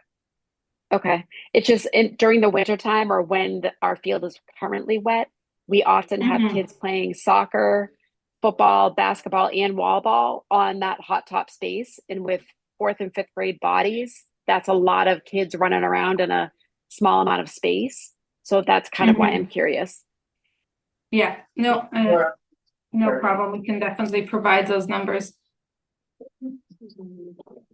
Thank you. Any other questions or comments for this one? All right, thank you very much, Shira. Thank you, everyone. Thank you very much for all of your feedback. It's very appreciated. Thank you. Right, moving on to building massing and facades review. Okay, Steve good. Trash? Yep, good evening. So when last we met, it was One tiny second. One tiny okay. second, Jeff. I just got a request that thinks reasonable looking at the time too. Can we frame what we're looking for here? This Just- this is a report out of the working group. What? Yeah, I mean, I think the working group went through this in a lot of detail and gave a lot of feedback, so it may just be doing a quickie summary. Yeah, it could be really brief. We can just flip through the slides if that's what we're looking for. Yeah, that'd be great. Just let me know when. Well, in order to leave time for reaction and input and question. Okay. Yeah. Do you want a special session? Or you can put. Yeah, I've got a couch and a pad and pen, yeah. I would rather we have the time for those who weren't in the design. Okay. Reactions and. Well, speed me up or slow me down at your pleasure. So, for starters, we're showing that the site that we just walked through last at the working group last week. We hadn't had that discussion, but we wanted to really integrate the site and the building because there's a lot of kind of ideas that cross over, referencing the Essex context, the cultural heritage. So you can see that that early site plan has been updated with the rotaries and the ideas of these flows and kind of organic shapes. If you go to the next one. So when we last spoke as a SBC as a whole, we were very early in the massing, and some of the feedback that we got was more natural materials, more wood, more stone, and maybe look at trying to layer some of the textures and shapes a little more. So that's what we endeavored to do here. You'll see that there's a wood banding at the tops of all the masses. We're also making some references to the natural resources of Essex. There's green and yellow paneling, which was inspired by the marsh grasses, and there's some blue elements that again inspired by water and sky. If you go to the next slide. So the material palette that we've been developing, there's a terracotta shingle that gives that wood look. It's not actual wood, but it does look very much like a wood shingle, and it has better maintenance upkeep through the life cycle of the material.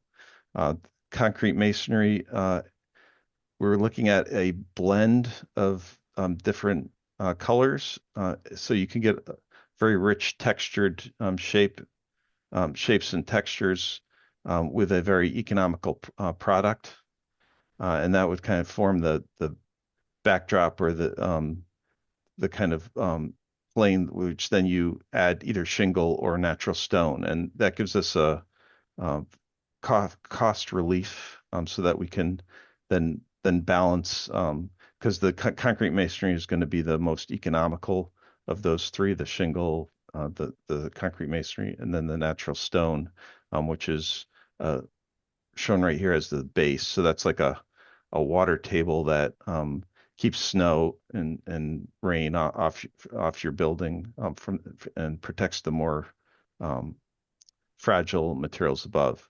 One note here and comment that we're incorporating is that the bottom of this this bay, this window seat element, we're going to carry the stone base across the bottom for exactly that reason.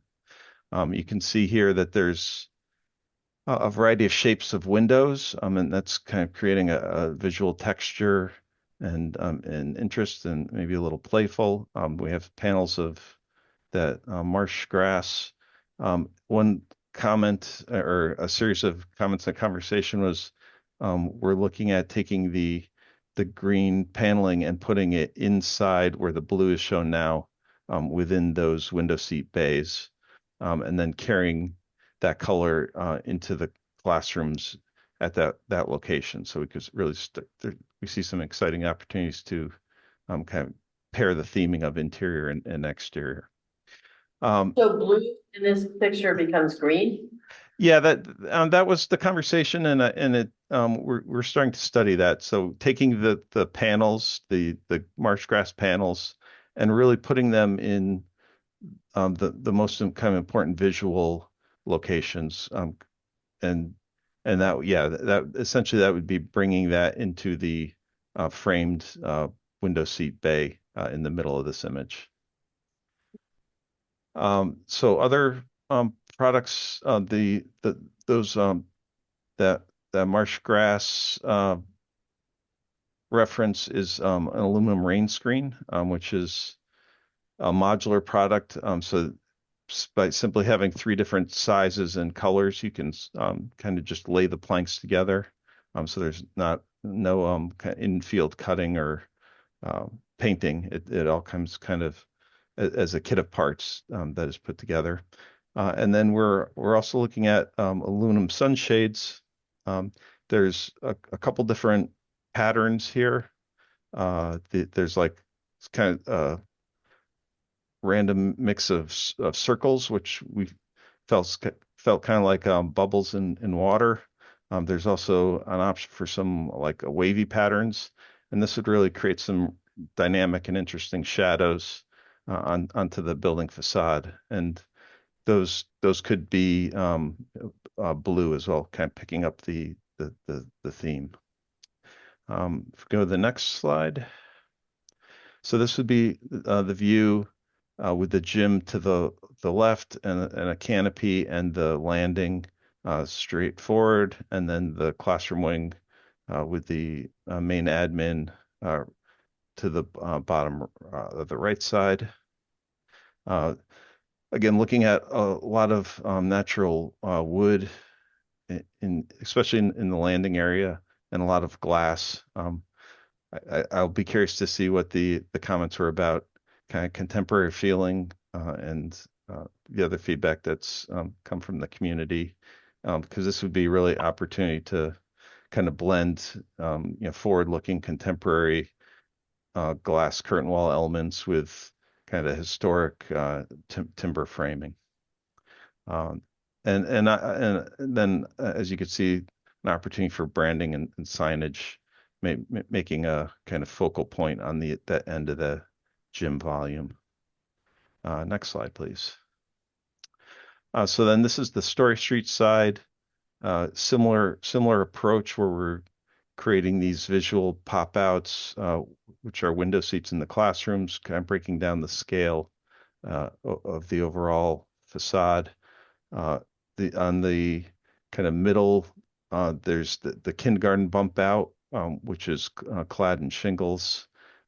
Because those kindergarten classrooms are a little larger than the classrooms above, we protruded that mass and kind of created some like corner window seat balcony element, which again just creates some little variety of scale on the facade. We're also showing on this side of the landing something that's new is a outdoor classroom, kind of an activity zone that could be accessed from the landing, so activity could kind of flow out onto that, and also from the media center. We're showing a door into the media center, so that could function as another kind of found outdoor space in close proximity to the building. And then the pre-K would still enter underneath that element. If we go to the next slide.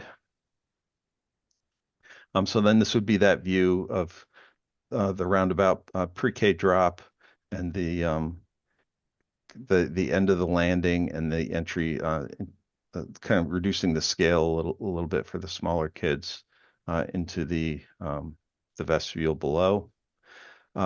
Also, there's a guardrail that you could see on the top of that outdoor classroom, and that could be the same patterning and material as the sunshades.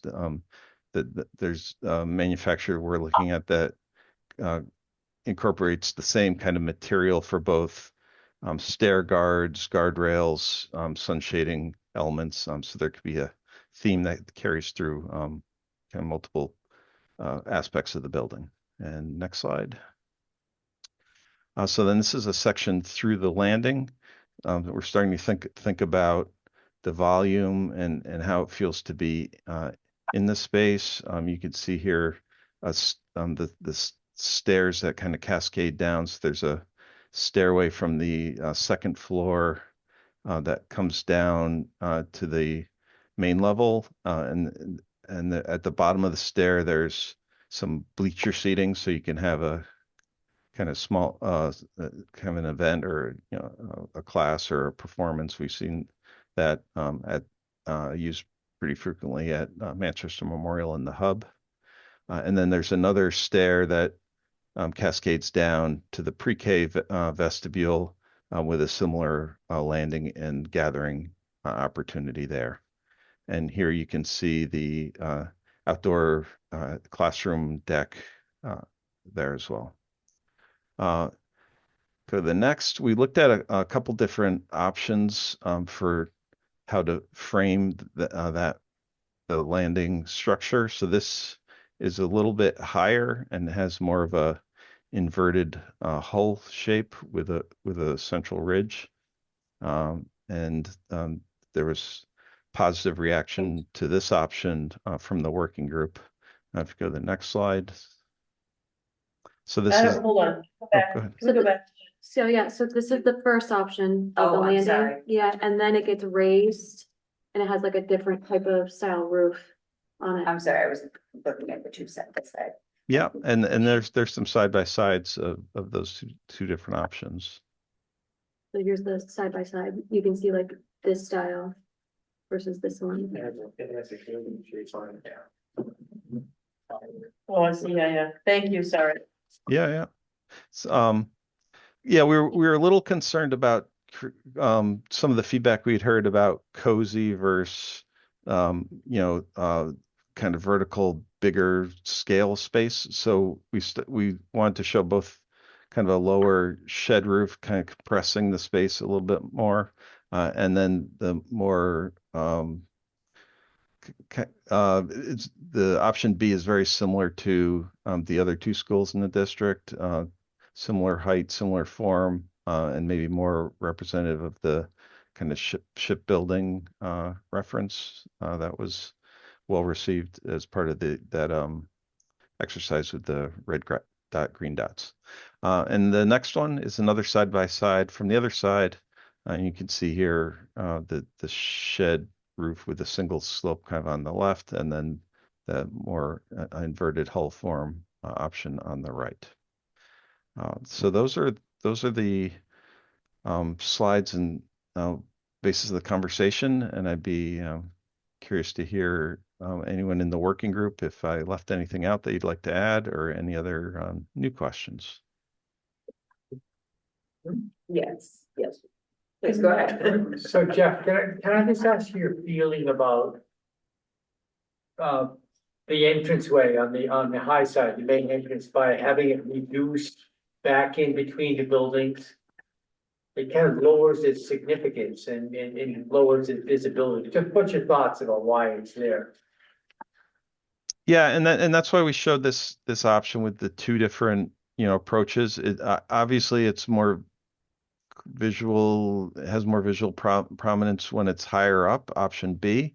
But on the option A, I mean, knowing that it would be a little lower, that's why we pulled the canopy out, so you still kind of have a target and where to go, and that's why the branding and signage was kind of put on the gym wall, so trying to create a visual composition that's welcoming and kind of has the whole theme of the building right there.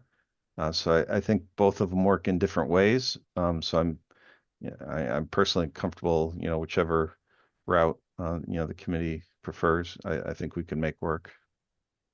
Well, I think the design subcommittee pretty much universally preferred B. We did. Yeah, absolutely. So I think that B, unless there's some strong objection, was the recommendation of the subcommittee. So my question, Jeff, really, was there ever a consideration of bringing out the actual entrance doors more towards the roadway rather than having them recessed between the two buildings? Well, from floor plan development, yeah, I mean, I think it's working with, well, maybe can you go to the view of, I don't know which one it is. I can't see, maybe 34, 35. Can you go up a few slides? See it pretty well. Yeah, right there. I mean, our feeling is it's going to be pretty clear where you're going. Like the doors are centered, under that canopy element, and then that leads into the secure vestibule into the main office to the right-hand side. Certainly, Does that- willing to hear feedback. So I'm thinking about in Memorial School, how we could put that overhang for kids to wait under. Right down. Yeah, I mean, does that kind of, the way that they're doing this, kind of eliminate that need? It's kind of the same thing. Yeah. Rotated, right? Yeah. How does it eliminate the need to have an extended canopy Yeah, around the? yeah, Yeah, I think kids can hang out under that. yeah, so. Yeah. I don't have a problem with that. I think B is the preferred. Yeah, B was definitely, we did do this in the subcommittee, and B was definitely the preferred option. Okay, but can we talk about that? Because I'm gonna put on my Sarah Crichton hat. Oh, good. Windows and glass and the cost of that. I mean, that's a Sarah question. So.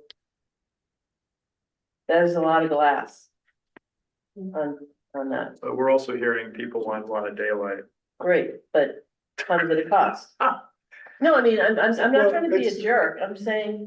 But it's also, do we read this more as kind of initial concept? I mean, how wedded to that expansive glass do we think will be? There's glass. Isn't that something we could? But let's look at. I think it's a good question, Andy, but I think it got whittled down. The size, but yes, it's got definitely downsides. I mean, if you look at slide 35 to the right of the kindergarten, that looks like a very glassy wall. Like I'm not, it just.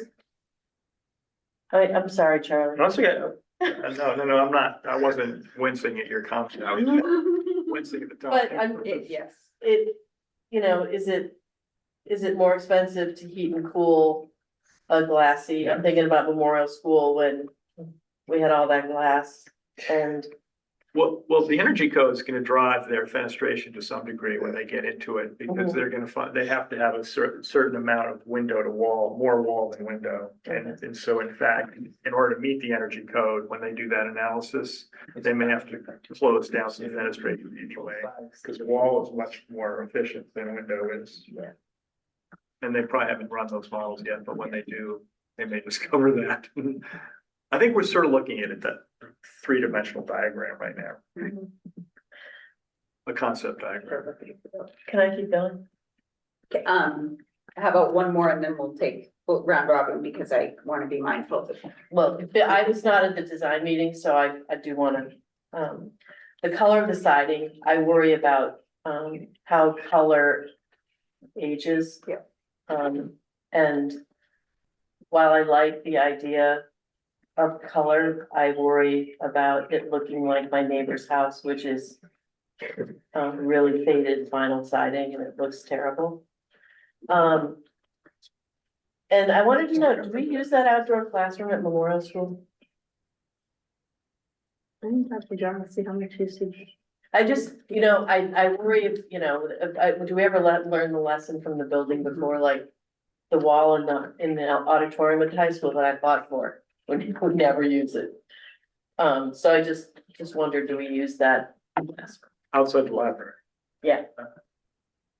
That's all I got. Interesting, like, just to point out, the issue of color did come up. Charlie brought it up in the subcommittee, made a great point that I've been thinking about for the last few days, the idea that because it is so subjective and nobody's wrong in their opinion, and then Pam, as Pam had pointed out, that it can become dated very quickly. You know, Charlie's point was that less is frequently more. And so that is something we may want to consider with the colored panels, that may not be the best moving ahead. Yeah, I mean, just some of the feedback that the subcommittee gave that hopefully will get integrated was reduce the amount of color panel and increase the amount of, if we can afford it, increase the amount of terracotta panel, because I think people will respond well to a natural palette in Essex, to a natural palette, and the color they get. And Pam made the point, and we talked about how no one likes mauve anymore. They loved it in 1980. So, so yeah, I think we have to be really careful with the color. I think it has to be subtle and just elegant, but I think we just can't have a lot of it. Plus, somebody will, and if we put in too much blue, somebody's going to say that's not the district color or something. You know, somebody will have some issue with it. Stone is great. I love that. The stone's great. I think the terracotta could be beautiful. I mean, just absolutely fabulous. So I think that was the feedback we gave: less color, more terracotta. All right, we'll go Emily, Kim. So I have a slightly more general comment. Although I totally understand where Annie is coming from about the glass. This came up with the tiles the other day, and where we're at in this phase, I'm wondering if like we're trying to value engineer out some of the details that aren't really, like, we're not there yet, and that makes me a little apprehensive because this came up with the terracotta tile and the expense of it. And I just don't want to I don't want to give up on the things that we really like if that, because they might be too expensive, when I know you guys as the project team have your eye on the overall expense. But those are really small details in a lot of ways. Also, to go back to what Annie said about the outdoor playground, I had just written a note to send an email about that because the outdoor classroom, I mean, because I was wondering the same thing. Is that, and will that get used enough, or is that a space that might be better, more consistently used in service of more playground area? Thank you, Emily. Kim Field, go ahead. I know the design group had started talking about the vertical in the middle of the horizontal, where the green is, and I was just kind of wondering if there'd been any more conversation about that. Particularly with the green vertical, where everything else is horizontal. Just wondered if, I guess, you had any more time to think about that. She's saying how the green is vertical and I everything think it else was is because it's a horizontal. reference to marsh grass, so it wants to be vertical. I'd love it if it didn't age. But then well, that's why I'm saying we thought there should be less color. I love a lot of things that are aging. I think everyone I just understands. personally think the vertical looks a little bit weird where everything else is horizontal. And it could just be me. I'm not a design person, but it's just something that came up in the conversation with the design group. So I just want to make sure we're still thinking about it. Thank you, Kim. Kim P. There, in terms of the outdoor classroom, Annie, I don't know if you were referencing the outdoor classroom by the playground or sort of that patio spot. No, I meant outside the gardens, the roof deck and memorial outside of the library. You know, that was new for the district to have a classroom outside, and I just didn't know if we used it. Yeah, I would think. I agree with people up the roof. I feel like I agree with Emily in the sense that with the outdoor classroom sort of a little bit far away, teachers may not utilize it as much. But I do think that patio roof deck, I think at Essex teachers might use it to bring their kids outside to read. I just want to be cautious that we're not going to compare Memorial's use of things to what Essex is going to use, and not always use that as the judgment and really rely on the educators at Essex to let us know their thoughts on their use of it and not just compare to what Memorial's using, because they are two different cultures. Sure, but still, I want to know.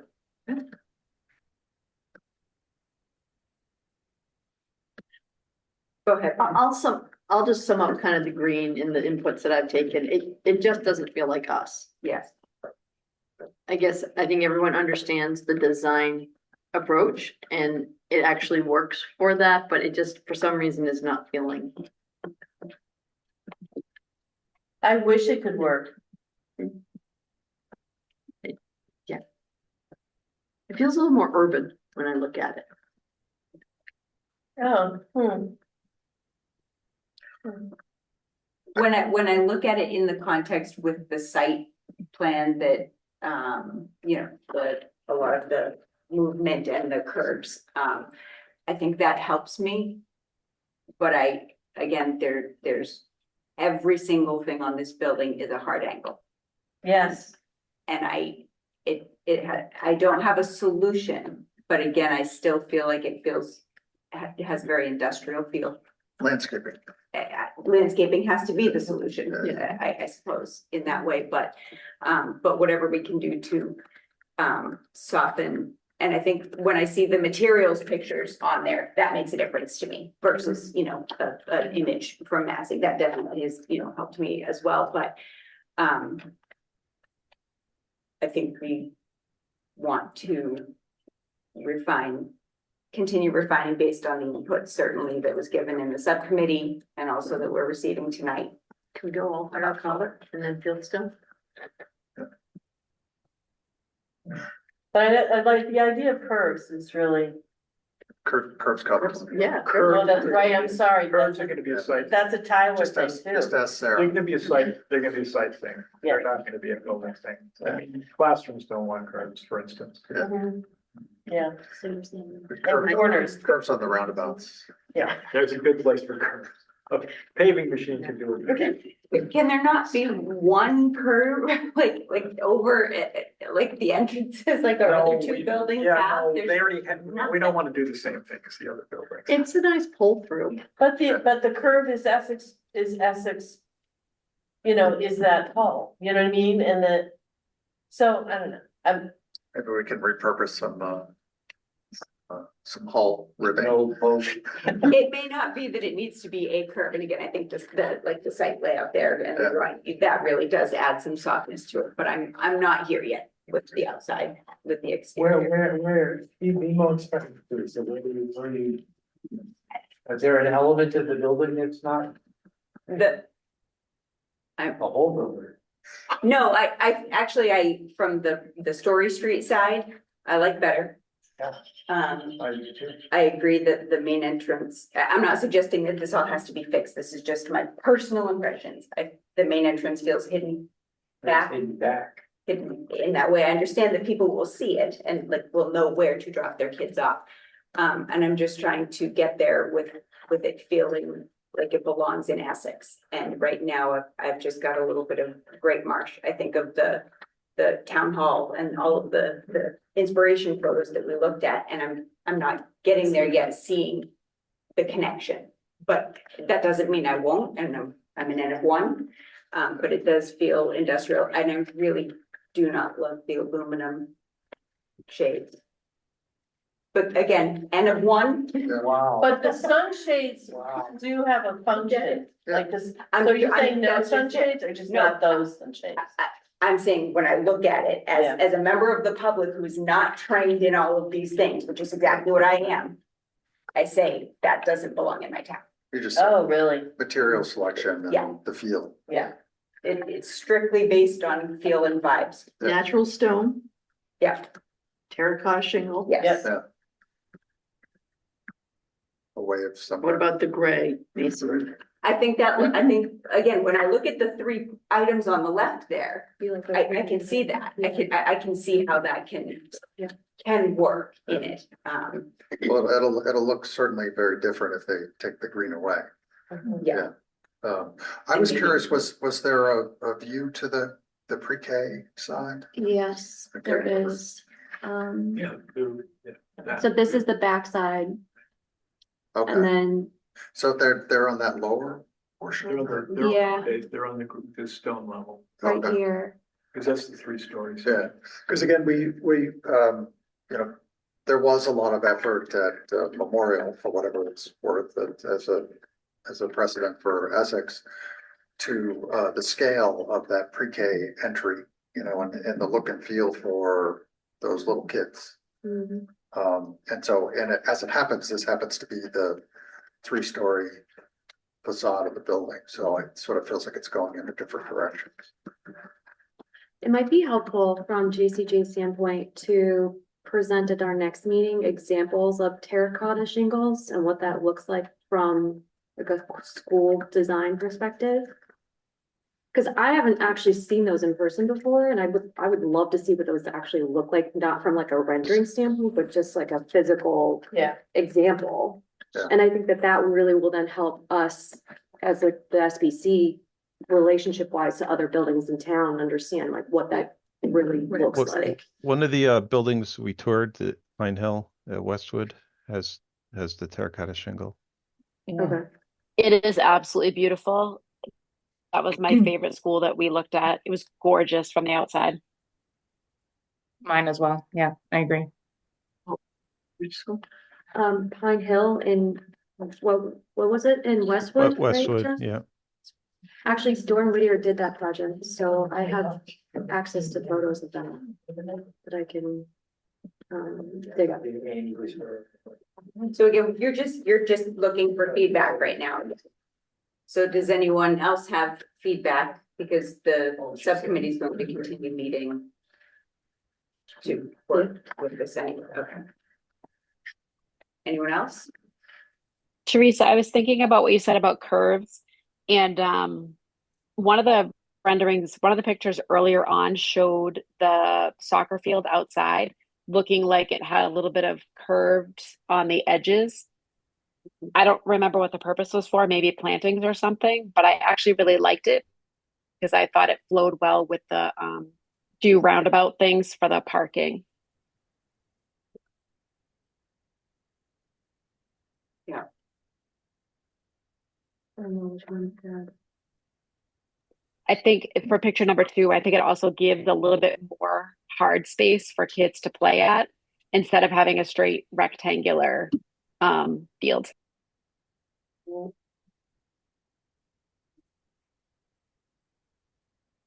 All right.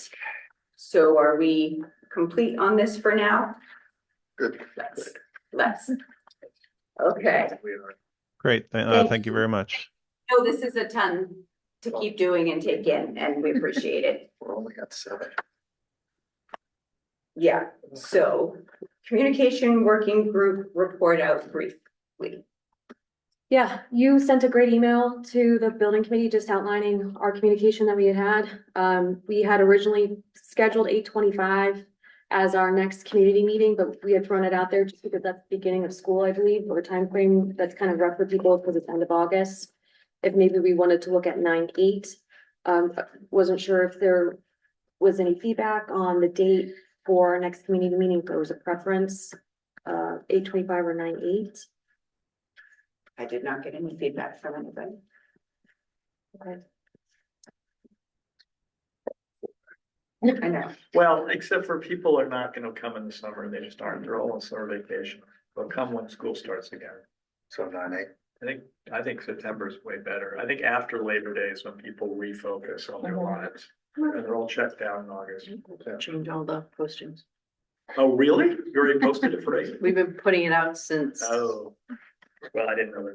grade 25. I don't know that anybody's actually paid attention, so I don't think it's anything. And to be clear, 9/8 is literally after Labor Day, the day. Yeah, I would say that's a toss up, 6 of one, half dozen of the other, so it doesn't really. And we can do a repeat. We could do it 8:25 and 9/8. It may come down also to who's available even from this group. I mean, there may be some of us traveling. Emily, go ahead. So, although I totally understand that that's 25th would be the last week of summer for a lot of people who aren't going back to school the next week. I also think that with open house as nighttime things that happen usually in the first few weeks of September, that also might be a lot on the elementary age parents that we would be hoping would be coming, where a lot of these meetings take and open houses and all of those things happen right around dinner and bedtime for the younger kids.